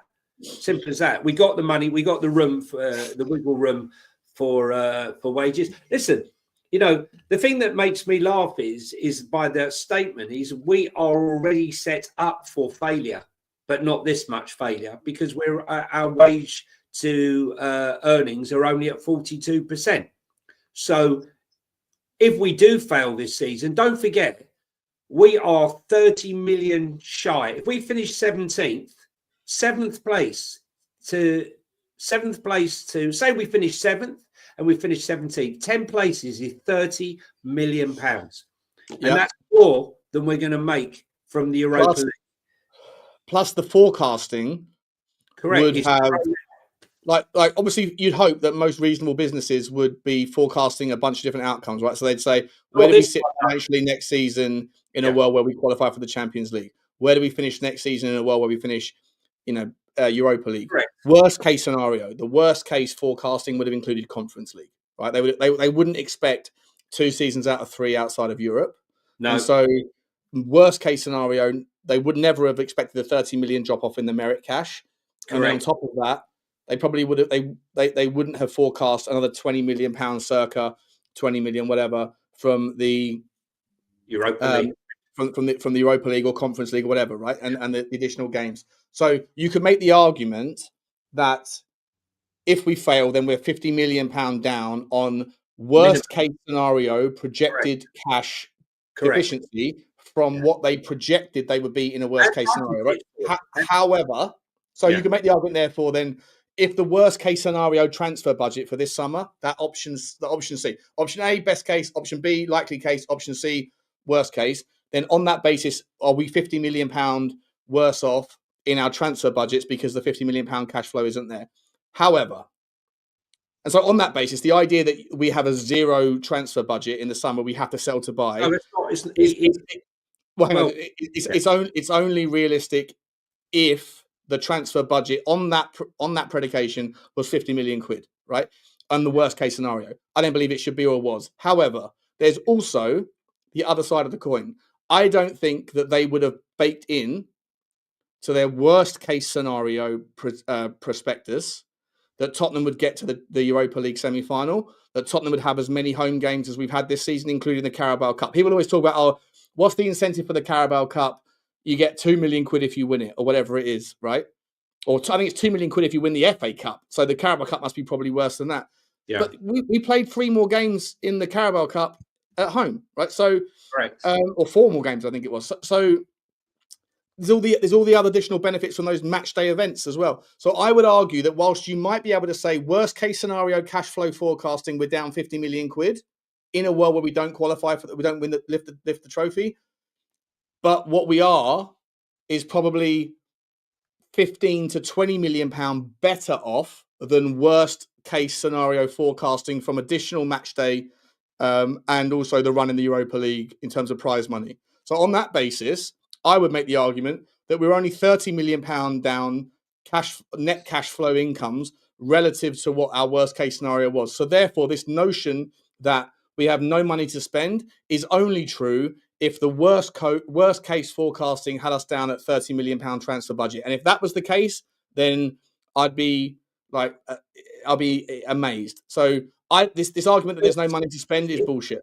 No, I wouldn't say there's no money to spend, but I can understand the because there's no way they budgeted for the 30 million and not being in Europe again, right? That is a big drop off, right? Okay, that's what I'm saying. But I just factored all that stuff in. Right? Yeah. But I do think that there is a scenario whereby if you're selling a Richarlison for say 25-30 million pound, because you're not going to get your full money, but you're offloading a very big wage, you're making space to get those signings over the line. Yeah, but you also like I said yesterday.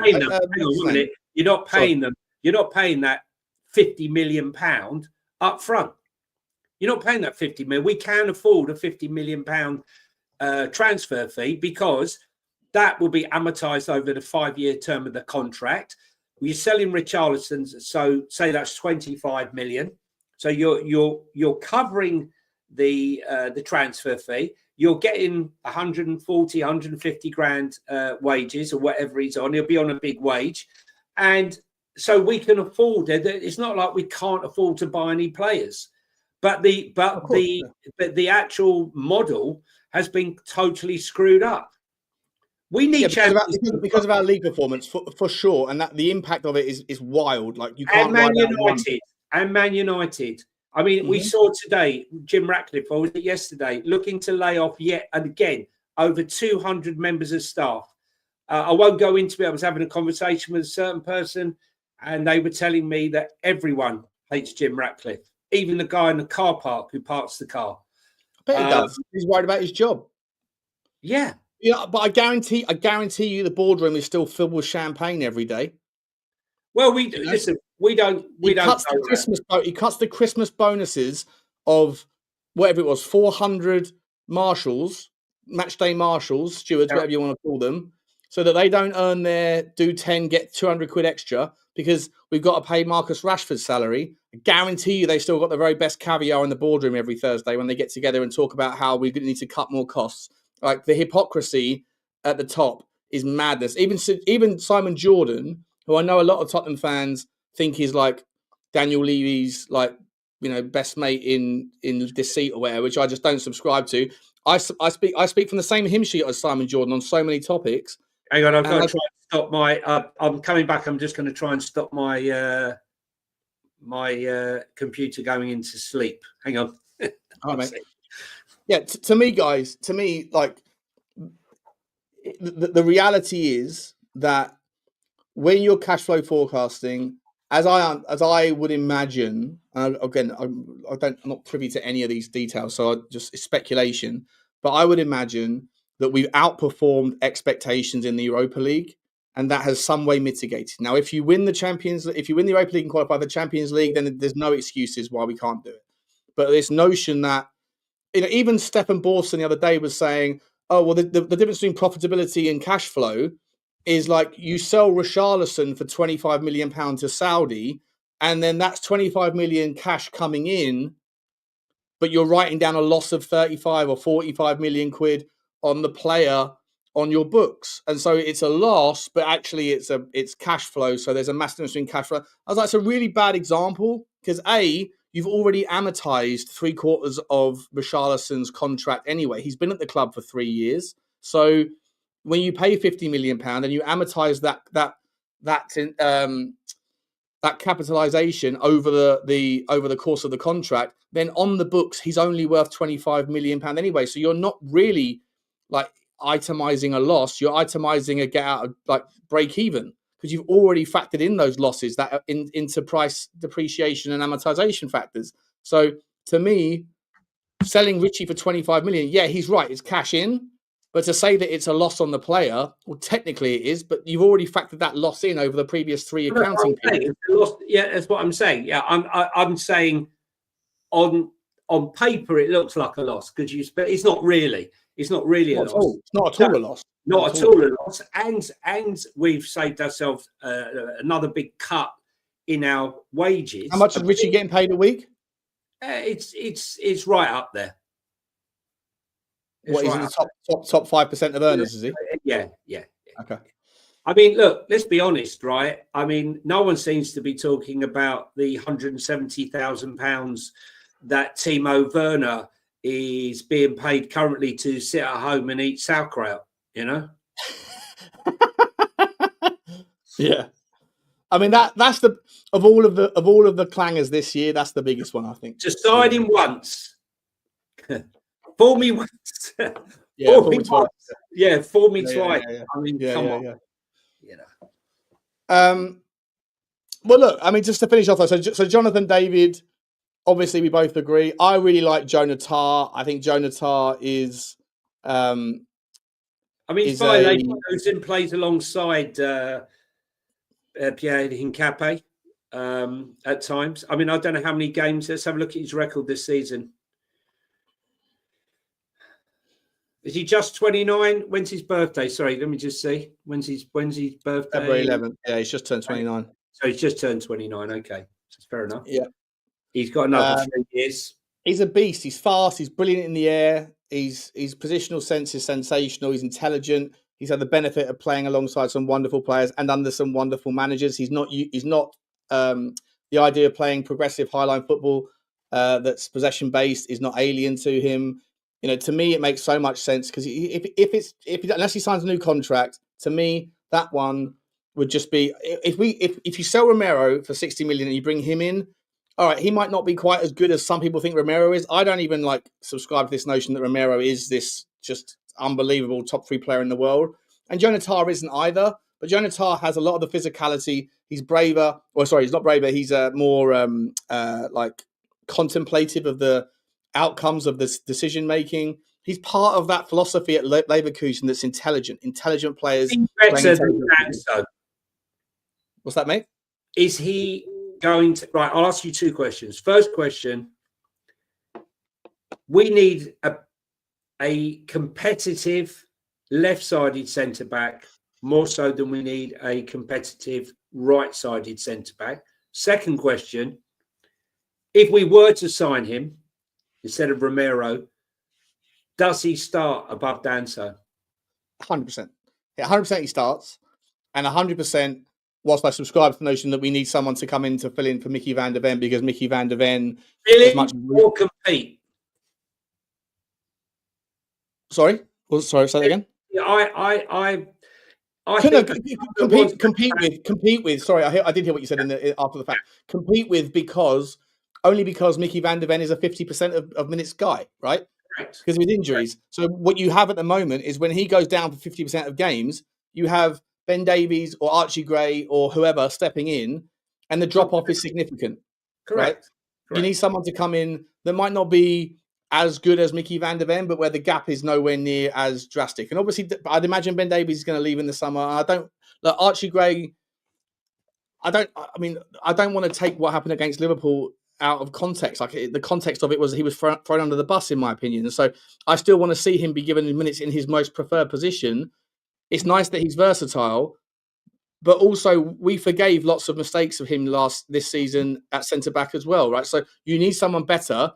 And Jonathan's not better on the left than he is on the right. So Jonathan would come in. The only reason to bring in Jonathan would be if Romero leaves. Yeah, I mean, for me, it's quite. I was quite grateful that because my take was I was extremely angry about what he did to Archie Gray on the weekend. I really was very angry because I felt like he'd been used throughout the season and then sort of dumped him.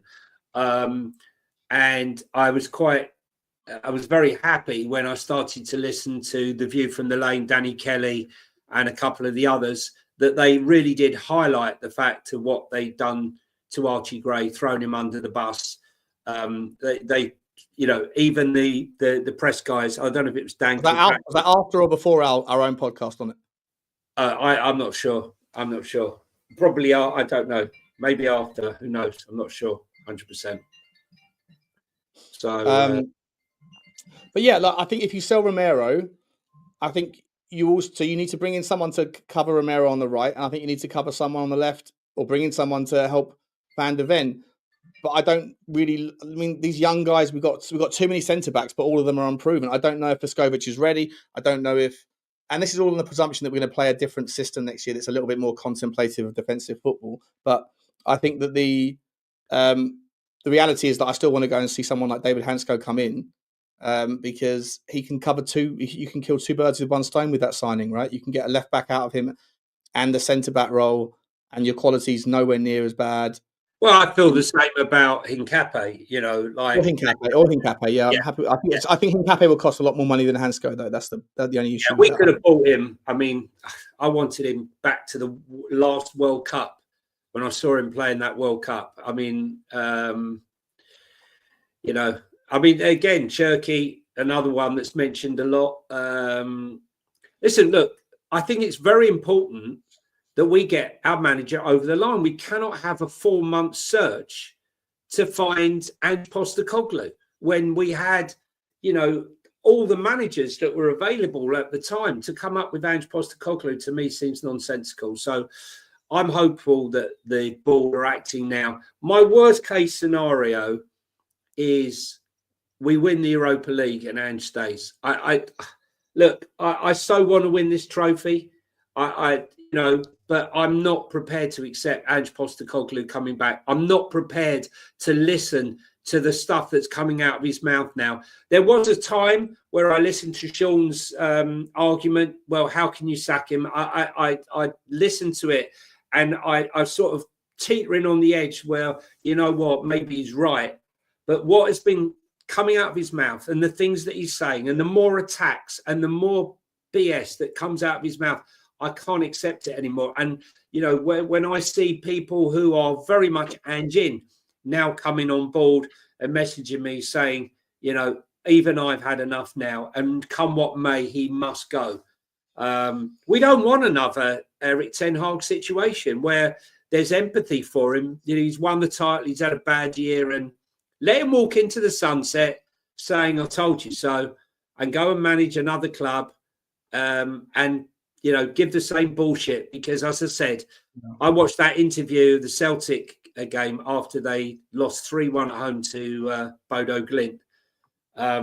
And it was like watching the standard Spurs thing. I thought we controlled the game. Groundhog Day, right? Yeah. Yeah, and to be entirely honest, mate, like I was only making the argument on a meritocracy basis. I think I've been fairly consistent that I've said I would want, in an ideal world, I want him to win the cup and then for everyone to part company, because I don't think he's good enough. But on a meritocracy basis, I would understand in a scenario where he was given the start of the season, because I don't know how it looks if you. This is what I said yesterday, right? Like the stakes, we said this 1,000 times. The stakes couldn't be higher, right? But for Daniel Levy, I don't know if he'll recover some of the fans that are the recent moderates that are pivoted across to the Levy outside. Because like, I'm not one of them, but you know, increasingly I look at the kind of shit show that's going on, and I can obviously, I've always been able to understand why people feel the way they do, as long as you create a consistent argument. However, so for him, the stakes couldn't be higher. For the purchase of the club or the investment in it, the stakes couldn't be higher. For Ange Postecoglou, mate, there's a line in the sand where essentially what happens tomorrow and the following Thursday and 2 Thursdays after that, Ange Postecoglou will either be, in 6 weeks' time, Ange Postecoglou will either be one of two things. It is black and white. He will either be the most successful manager in Tottenham's last 45 years, or he will be Tottenham's biggest failure of a manager in 45 years or longer. In history. Possibly. Listen, look, the thing is 1993, I looked, is it 93? We also lost 19 games. Who was the manager in 93? I've had a brain flip there. Ozzy Ardiles? Was it 90? No, hang on. Ozzy Ardiles was a 42 Jerry game. Francis was 94. Hang on. Was it 93? Hang on a second. Ozzy. Terry Venables was 91, wasn't he? Hang on a second. Ozzy's was a 42 game season. Was it not? No, the Premier League started in 91. Was it 91? Tottenham manager. It must be the Ozzy then, 90. It's happened twice, hasn't it? I thought. Oh, no, yeah, in 1991 it was Terry Venables. I said that, yeah, Terry Venables. So 93 was Ozzy then, yeah? 93 was, I think it was Ozzy. I think it was Ozzy. Was it Ozzy?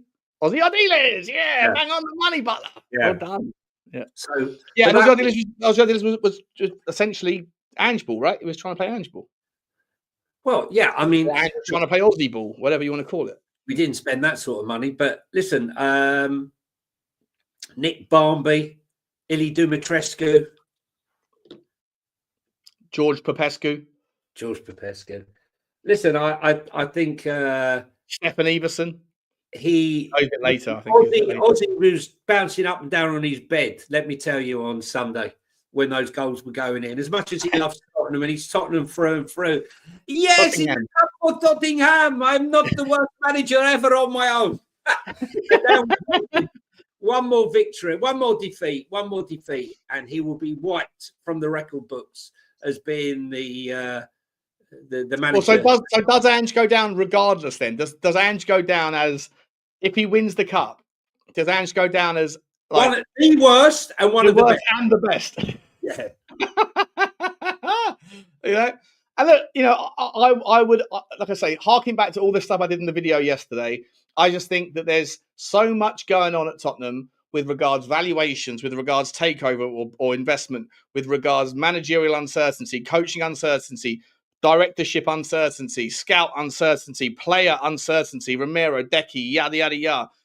Who you can bring in, cash flow uncertainty, profitability, certainty, Beyonce, certainty, right? But all the uncertainty, and with Vinny not getting here until June, if that guy is given the keys to the kingdom to figure it all out, you need those decisions made now so that he can start to have conversations away from the club around what he wants to do. Because if you wait until June and then those conversations happen, then you're behind the 8 ball, mate. And you know what happens even worse than that, Johnny? As you correctly said yesterday or the day before, if Poch is the guy after the guy before the guy, that can't really happen next summer either because of the World Cup not finishing until July. Yeah. So, you know, maybe the guy, maybe Poch is the guy after the guy before the guy. Look, I just hope the next guy's successful and we don't talk about Poch. And if we do, I'll be happy to have Poch back. I just want success. I don't want to be waiting 2 years. I don't want to be thinking like that at all. But I think my cousin Vinny, right, will be making decisions prior to it. He will liaise with people. We all know about gardening leave. You know, you might start till June, but you can still have conversations in roundabouts. You know, there's ways around it. Let's be serious. You know, he's left Arsenal now for the last year, hasn't he? So we shall see. There's one player we didn't talk about on that list, by the way. Another goalkeeper. Well, we've got more goalkeepers. I got to say, Donnarumma last night. How good was Donnarumma last night? I mean, he made 2 unbelievable saves last night. Literally fingertips. He is so good, mate. He's so good. The big lad, 6'6", whatever he is, 6'7", but can get down. You know, unbelievable. But this guy shouldn't be sniffed at. Free transfer, successful, leadership, no bozo gene, can play with his feet, brilliant shot stopper. Not that old for a goalkeeper. Yeah, but he's behind Vic in the Italian stakes. Okay, but should he be? And should Vicario be Italian number 1? Isn't Donnarumma number 1 for Italy? Donnarumma's number 1. Vic is number 2. I'm not even sure if this guy's number 3. So he used to be an international. Yeah, I'm just saying, like, we're looking to up our game, Shawnee. How much confidence do you have in Vicario? I'll be honest with you. I look at managers, not just how they're performing, but are they progressing players? Are they bringing forward players? You know, and I look at Iriola, I see progression in players. I see progression with that guy down the road who I can't bear. He's progressed players. I think the only players that have progressed at Spurs really is Bergvall. And I think that's natural progression. And there you go. And you can also add some under Keelan Gunter, Iro. They got the Iro brothers, the goalkeeper and the striker, Oliver Iro. Okay. Excuse me. Yeah, we got too many goals. I don't expect anything. I don't expect anything to change in that regard. I'm just saying. And we can't play them all at the same time. We might concede less goals. Yeah. I just think that goalkeeping is largely about confidence, right? And not just what you instill in yourself, or what you instill in people around you. And I think Kinski had a few moments that were shaky. I think obviously Fraser Forster had a good start and then collapsed. And I think Vicario's looking increasingly edgy, and it's a concern for me. I'm not suggesting that we actually go out and get Merritt. I'm just saying, putting it out there. He's a free transfer. He's been there and done it. He's steady Eddie. He's not gonna disrupt too much. But I'm just saying, there's an argument there. If for those people that are out there in the world of social media talking about we need a better goalkeeper, there is a name that's on the free transfer list. That's the only reason I brought him up. Have you heard of this guy, mate? Franco Mastantuono, the Argentinian 17-year-old. I haven't. River Plate, scored a worldie in the game against River Plate. My dream is to go to River Plate Boca Juniors game. That's my dream, more so than going to the El Clasico. Funny enough, I don't know why. I just see the videos over the years of the madness that goes on at those games, and I just feel like that's something I want to be at. And also, I wanted Antonio Gallardo to be our next manager when Conte left. He was my number 2 after Arne Slot. Yeah. So, you know, if he comes through from River Plate, how many games does he play for River Plate, Shawnee? Because if he's good enough, he'll be playing already. He's playing regularly, mate. I can't get the stats. Actually, I've got the stats. 1 second. Oh, have I hidden them? I fancy the other Spanish South American player, Carlos Kickleball. These are his highlights from the Boca Juniors game the other day. Is it on the screen? Yeah. I might get in trouble for this, but I don't care. Let me shoot forward for a second to this free kick. Where is it? Hang on. Oh, that was a terrible miss. Where is it? Where is the free kick? Is that it? Yeah. Right. I think he just went past it. What happened there? Yeah. I just pushed the button. Here we go. Look at this. So all these touches are him, right, in the game. But hang on. Here we go. Look at this. Look at this bad boy. Look at the curl from the back in a second. He's a beast of a player, mate. Look at that curl. It just floats. Keeper's got no chance from 30 yards. Absolute monster. He is a super talented player, mate. Super talented player. And Manchester United Man United be going after him to pair him up with Garnacho, Real Madrid, Barcelona. How do you compete with that? With Tottenham Hotspur 17th in the league and no Europe. I mean, we need to win this trophy more than at any time in our life. I was going to ask you, you know, where would Ange be in our all-time greats? I mean, it's embarrassing. I mean, obviously, number in one. terms of sliding doors moments. Bill Nick would obviously be number 1. Keith Birkinshaw probably number 2. Arthur Rowe. Or would Arthur Rowe be? Actually, I think Arthur Rowe would be number 2. Keith Birkinshaw maybe number 3. It'd be close between them. Yeah, after that, it was not. There's no one else is there in the last 30, 40 years, right? And so it'd probably be Ange, right? But here's a question for you. So I was watching a load of the Arsenal content after the game last night, and there was I think his name was like Jethro or Methro or something, a really, really posh sort of politician type guy wearing a suit. When he was talking to AFTV, he was doing this. So you know when people do that they're Oxford educated and come out of the debate school, right? So politicians' methodology of like rather than pointing, they do that. If you see someone doing that when they're making their point, they're educated from debate school type places. Anyway, this guy said, yeah, rather than that, exactly. This guy made a really interesting point. He said that we were terrible on the night, not good enough, yada, yada, yada. Same thing everyone else has said. However, what I would say, I think maybe we are guilty as a football club of bigging these games up to be more than they are and putting unnecessary pressure on the moment. He said, would Liverpool have done as much pre-match content and building the whole thing up like Arsenal did in the lead up to the PSG game? No.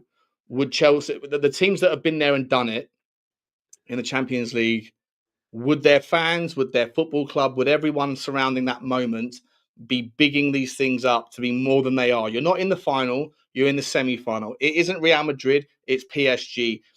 Most of the other football clubs that have been there and done it, it's part of their DNA just to get on with it. And yes, there's expectation and discussion, all those things. But sometimes I think that we don't do ourselves justice by building these things up to be bigger than they are, so that on the night, there's only one way to go, which is underperform relative to the invisible expectations that are put in the heads of the fans. And I wonder whether or not we might be doing the same thing, Johnny. Listen, look, all week long, there's no moment bigger than this in Tottenham's last 10 years. Arsenal, as much as I enjoyed the defeat last night, PSG missed the moment last night. They could have and should have been 2 or 3 up. I thought it was a stonewall penalty last night. I can't understand how that wasn't given. In the Premier League, it's a penalty all day long. But I don't think that Arsenal are out of this tie. I really don't. And Dembele is doubtful. He went off.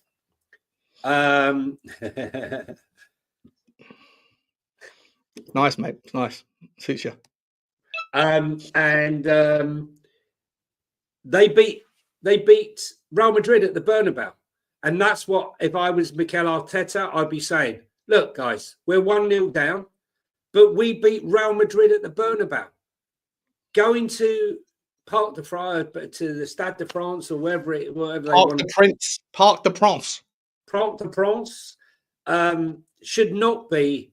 We should not be in awe of this, or whatever the atmosphere is, because we are capable of doing it, and I believe they are. I hope they don't. One second. Carry on. Yeah, I hope they don't. They don't do it. But there were moments last night. Desiree Doué had a chance. Barcola came on, and he should have 100% done better than he did with that chance. But I think they more or less controlled the game. I don't know what happened to Arsenal. They didn't play with enough passion on the pitch. I thought Saka had a very quiet game, quite honestly. But I think they were there to be taken. And Marquinhos, the captain, he's getting on now, and I think they should have gone for him. But we shall see. I don't think we're building up or hyping this game on Thursday, because I think the game is there for the taking, and it is a huge game. I believe we'll make the final. I don't have any doubts we'll make the final. I think we'll win here, and when they get their players back, we could lose maybe 2-1 or whatever at their ground. Lazio were 3-0 up when they had their full team. Oh. They've got 6 players missing from the team that lost to Lazio 3-0. Bearing in mind that they are in pre-season currently. They're not even in their full season, right? Recently, playing the Europa League games. So, I don't know. They had to play a 16-year-old on the weekend. He scored a hat-trick, didn't he? Yeah. But they had to play a 16-year-old. So, in a cup game against a team that was in like League 2 of Norwegian football. So, Exactly. Mate, 2 more stories for you to round off the show, if you've still got a few more minutes. Go on. So we've done the Mastantuono transfer. Yeremy Pino, Villarreal winger. I love that. Beautiful drink. Love to have that while I'm lazing in the sun with a drawer and an umbrella. He's quality. Really, really like Yeremy Pino. Again, don't know of the truth, the substantiation of it all, but it is what it is. We like to play the game. He's a wonderful. Where's my thing? Here we go. Yeremy Pino's stats. Let's get them up on the screen. Very, very, very talented player, mate. You can see the what's going on there. In terms of what you want output-wise, he bangs in the goals relative to other wingers.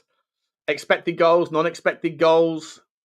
He's not really a passer, mate. He's a direct player. Get the ball, take players on, and does it with consummate ease, and he contributes. Look at the green bars of glory, mate. And he also gets back and works his socks off as well. Maybe defensively for his team. Passing. Sorry? I said maybe he should practice his passing. Football. No, I think he's someone that gets back, works hard for his team. Obviously, you have to understand the context of Villarreal's football to factor in whether you think he'd be a good fit. I really, really like Yeremy Pino. I think he's a top draw player. I've seen him play. Sorry? I've seen him play a few times. Yeah, he's a kid. He's only 22. He's versatile. Plays off the right with the left foot. With the right foot. But he's more than happy to kind of. I saw him playing for Spain and in was it Champions League or Europa League? He has played this season 29 games in the Liga. It wasn't this season I saw him. I've seen him play for Spain, I'm sure. How many games has he played for Spain? Yeah, he's played for Spain. He's played 14 games for Spain. No, I'm sure it was last season I saw more of him play. Okay, let's wait for this to pop up then. It's just, I don't know why my internet's really slow today. I'm sure it was last season. Come on then, let's go. Shock horror, he's with CAA. Is he? Mm-hmm. Is CAA Stellar and CAA Base? Are they? I know their CAA is like the artist agency, but are Stellar and Base, do they overlap Mm-hmm. in terms of contacts and stuff? Yeah. Okay. Yeah. So yeah. So you've seen him play Champions League 7 times, 1 goal, 32 GA, 127. It might have been the Europa League I saw him. I can't actually remember. What was last season? Was last season Europa League for them? Last season was hang on, all seasons.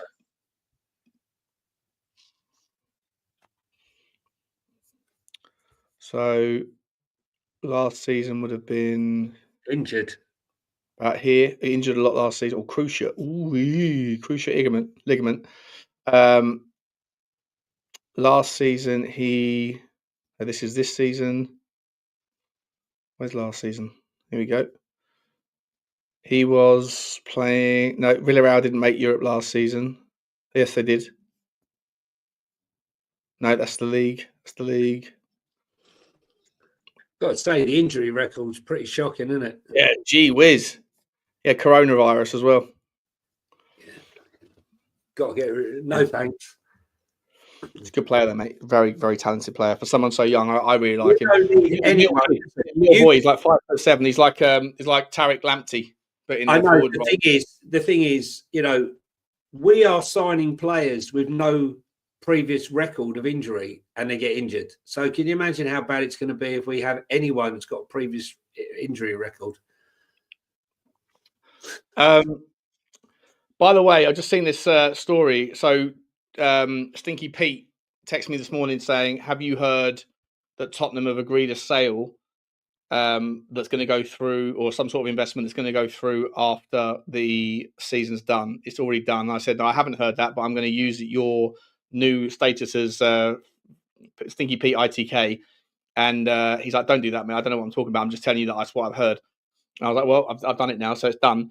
But apparently, Boy Hotspur's just done the same thing. Now, I don't know whether Pete's got that from Boy Hotspur or where the link's coming from, whatever. But apparently, it's a non-Eastern. Oh, how long? Sorry, say again. I've been saying this for a while. As soon as Sherrington came on board, A non-Eastern though, so that would be America, would it? Well, Eastern, non-Eastern. I mean, non-Eastern being non-Qatar. Yeah. Again, this is like, with all due respect to the man, the Boy Hotspur. He's got his website. He just puts up any other thing. East of what? No, east of what?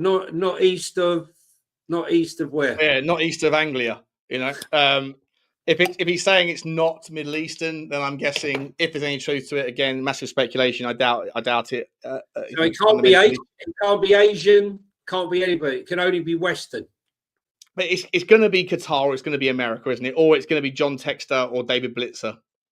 Well, Blitzer, Blitzer be the one, right? Blackstone, yeah. David Blitzer doesn't know his arse from his elbow. NFL franchise incoming. Yeah, I don't want that shit. I'm sorry. Like, if we're going to go new, but I like that, Sean. I love the NFL. I'd be over the moon if I had a Tottenham Hotspur NFL and Tottenham Hotspur Football Club. I could die and go to heaven. So would I, but not if it came with an extra 700, 800 million pound of debt on the club. No, I don't want leverage buyout. No, I agree. You're not going to get anything other than that from America, are you? No one from America is coming in going, "Here's your Billy.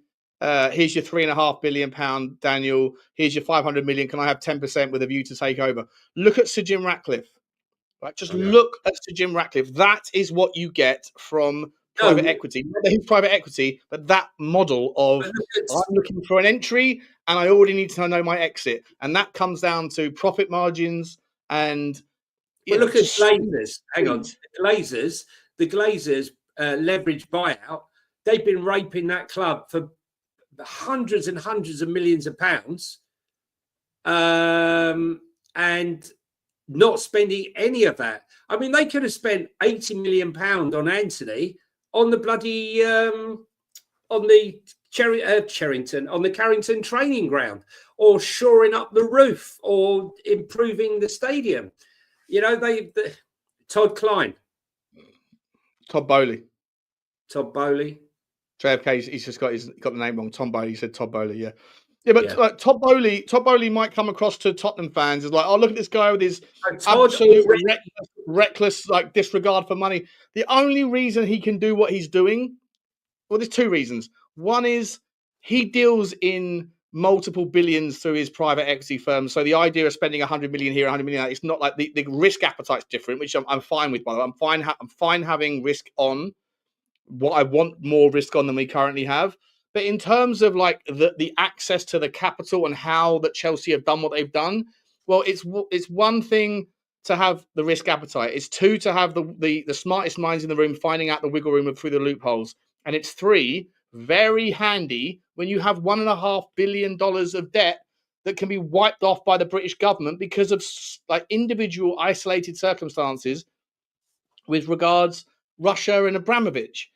And that $1.5 billion that they then can bring into the club when you already have a guy there who $1.5 billion is nothing to, in terms of, not that it's his money, but in terms of spending that entity's money, because they're used to those sorts of investments. You know, Bowley, and Danny wasn't used to it, was it, mate? No, but Bowley tried to buy Spurs already, right? With Goldstone, right? Is it Goldstone?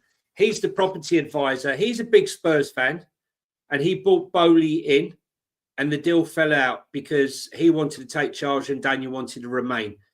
And that guy now, Goldstone, had to wipe his previous history of typing all the Spurs stuff because he's now advisor to Chelsea on all their ground development stuff. Okay, he's a big player in the property field, and he's advising the company. So the fact that Todd Bowley has fallen out with a lot of the people at Clear Lake Capital, who's involved in there. Don't forget, Clear Lake Capital's biggest shareholder, I believe, is Saudi PIF. So not their biggest shareholder, but one of them. He's one of them, right? They're one of them. But the the Premier League didn't see any correlation between Newcastle and Chelsea. Third-party transactions, right? Like it's madness.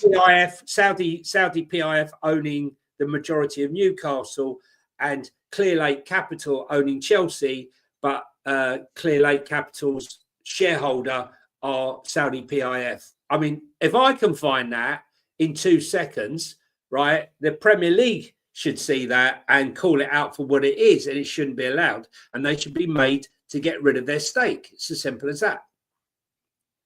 But you can't force companies that are not related to, like, that are indirect. You can't do that, right? This is the thing. The Premier League are up against rules that are like, they want to make their own rules for the Premier League, but ultimately you've got into bed with conglomerates who have global interests. And so if you were to rule out, maybe, I'm sure you know this, mate, but like most people who are watching might not, but like the spider web of intercorrelation between various entities. Just look at what's the name? The club that were that put 100 million quid into. I did videos on this. The club that put 100 million quid into Moshiri's Everton new stadium, and they were one of the clubs that were linked to Tottenham. I forget the name of the entity. Yeah, anyway, MCI Capital, was it? MCP. MCI. Yeah, MC is two of the words in the acronym. That's it. MCP Capital.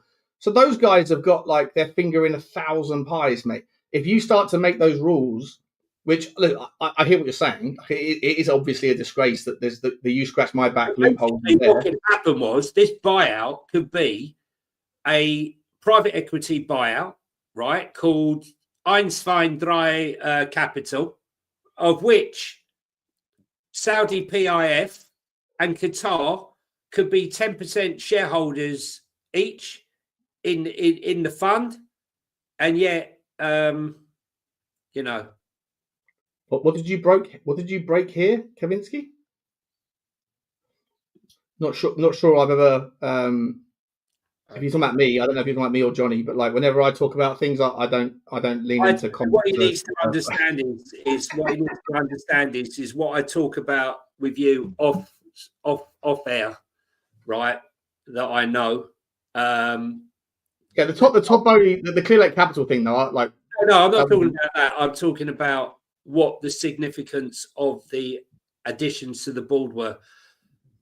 When Sherrington came in from the ex-head of Citibank, and what the great news that Vinny coming on board could mean to the club for credibility to the board, adding credibility and financial clout to the board for any inward investor that would come in. Yeah. Anyway.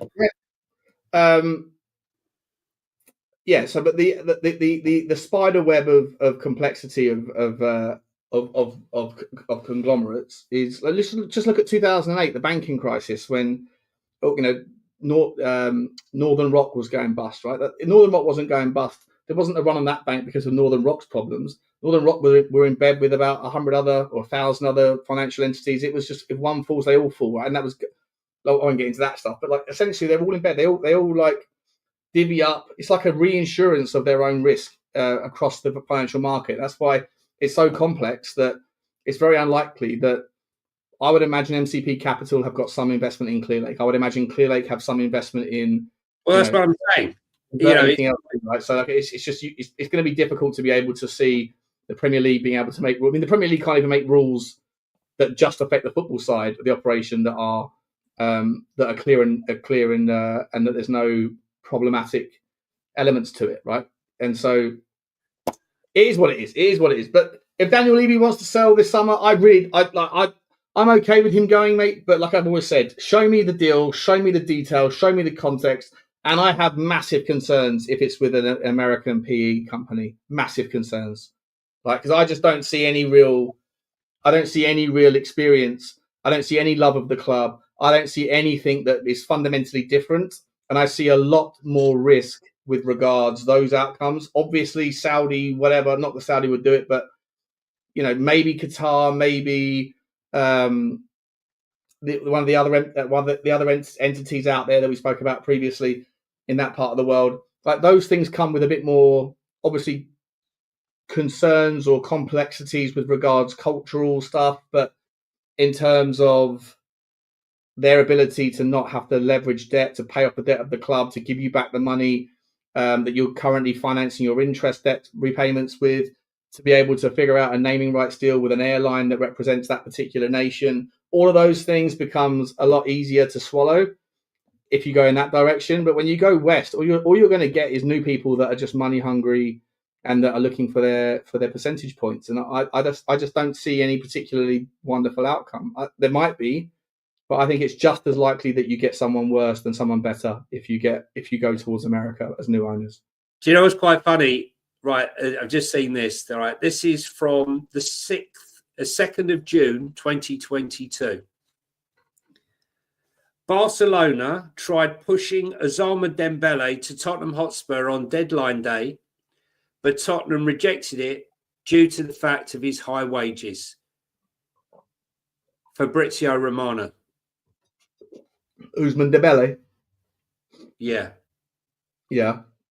I was just thinking, having watched him, I mean, interesting that we refused him, and then like he's had his, this season he's had his best. I'm not saying he would have been a success here, but he's had his best season. He's a cracking player, Ousmane Dembele, for sure.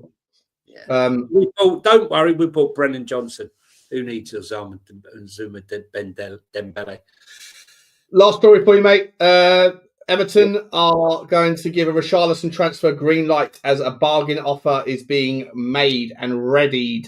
Rubbish. 27-year-old Richarlison back to Everton. Thoughts on that one, mate? I know you're close to that topic. Yeah, no, rubbish. Rubbish. There's nothing at the moment. Nothing at all. Okay. All right. There you go, guys. That is your show for today. Johnny, where can people find you, my man? Can find me hiding in a bunker. No, I'm Talking Tottenham 1882 on What's that? I All don't know right. I don't know what that is.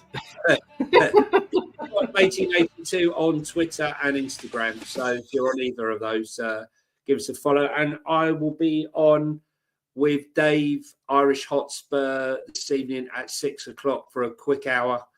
Are you on tonight?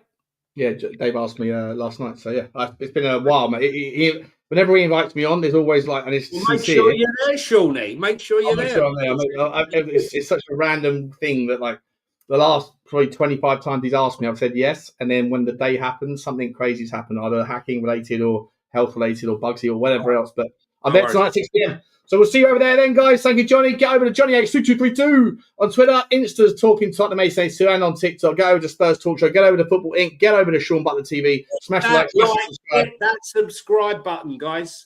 And thanks for listening to us ramble. We will see you on the other side, guys.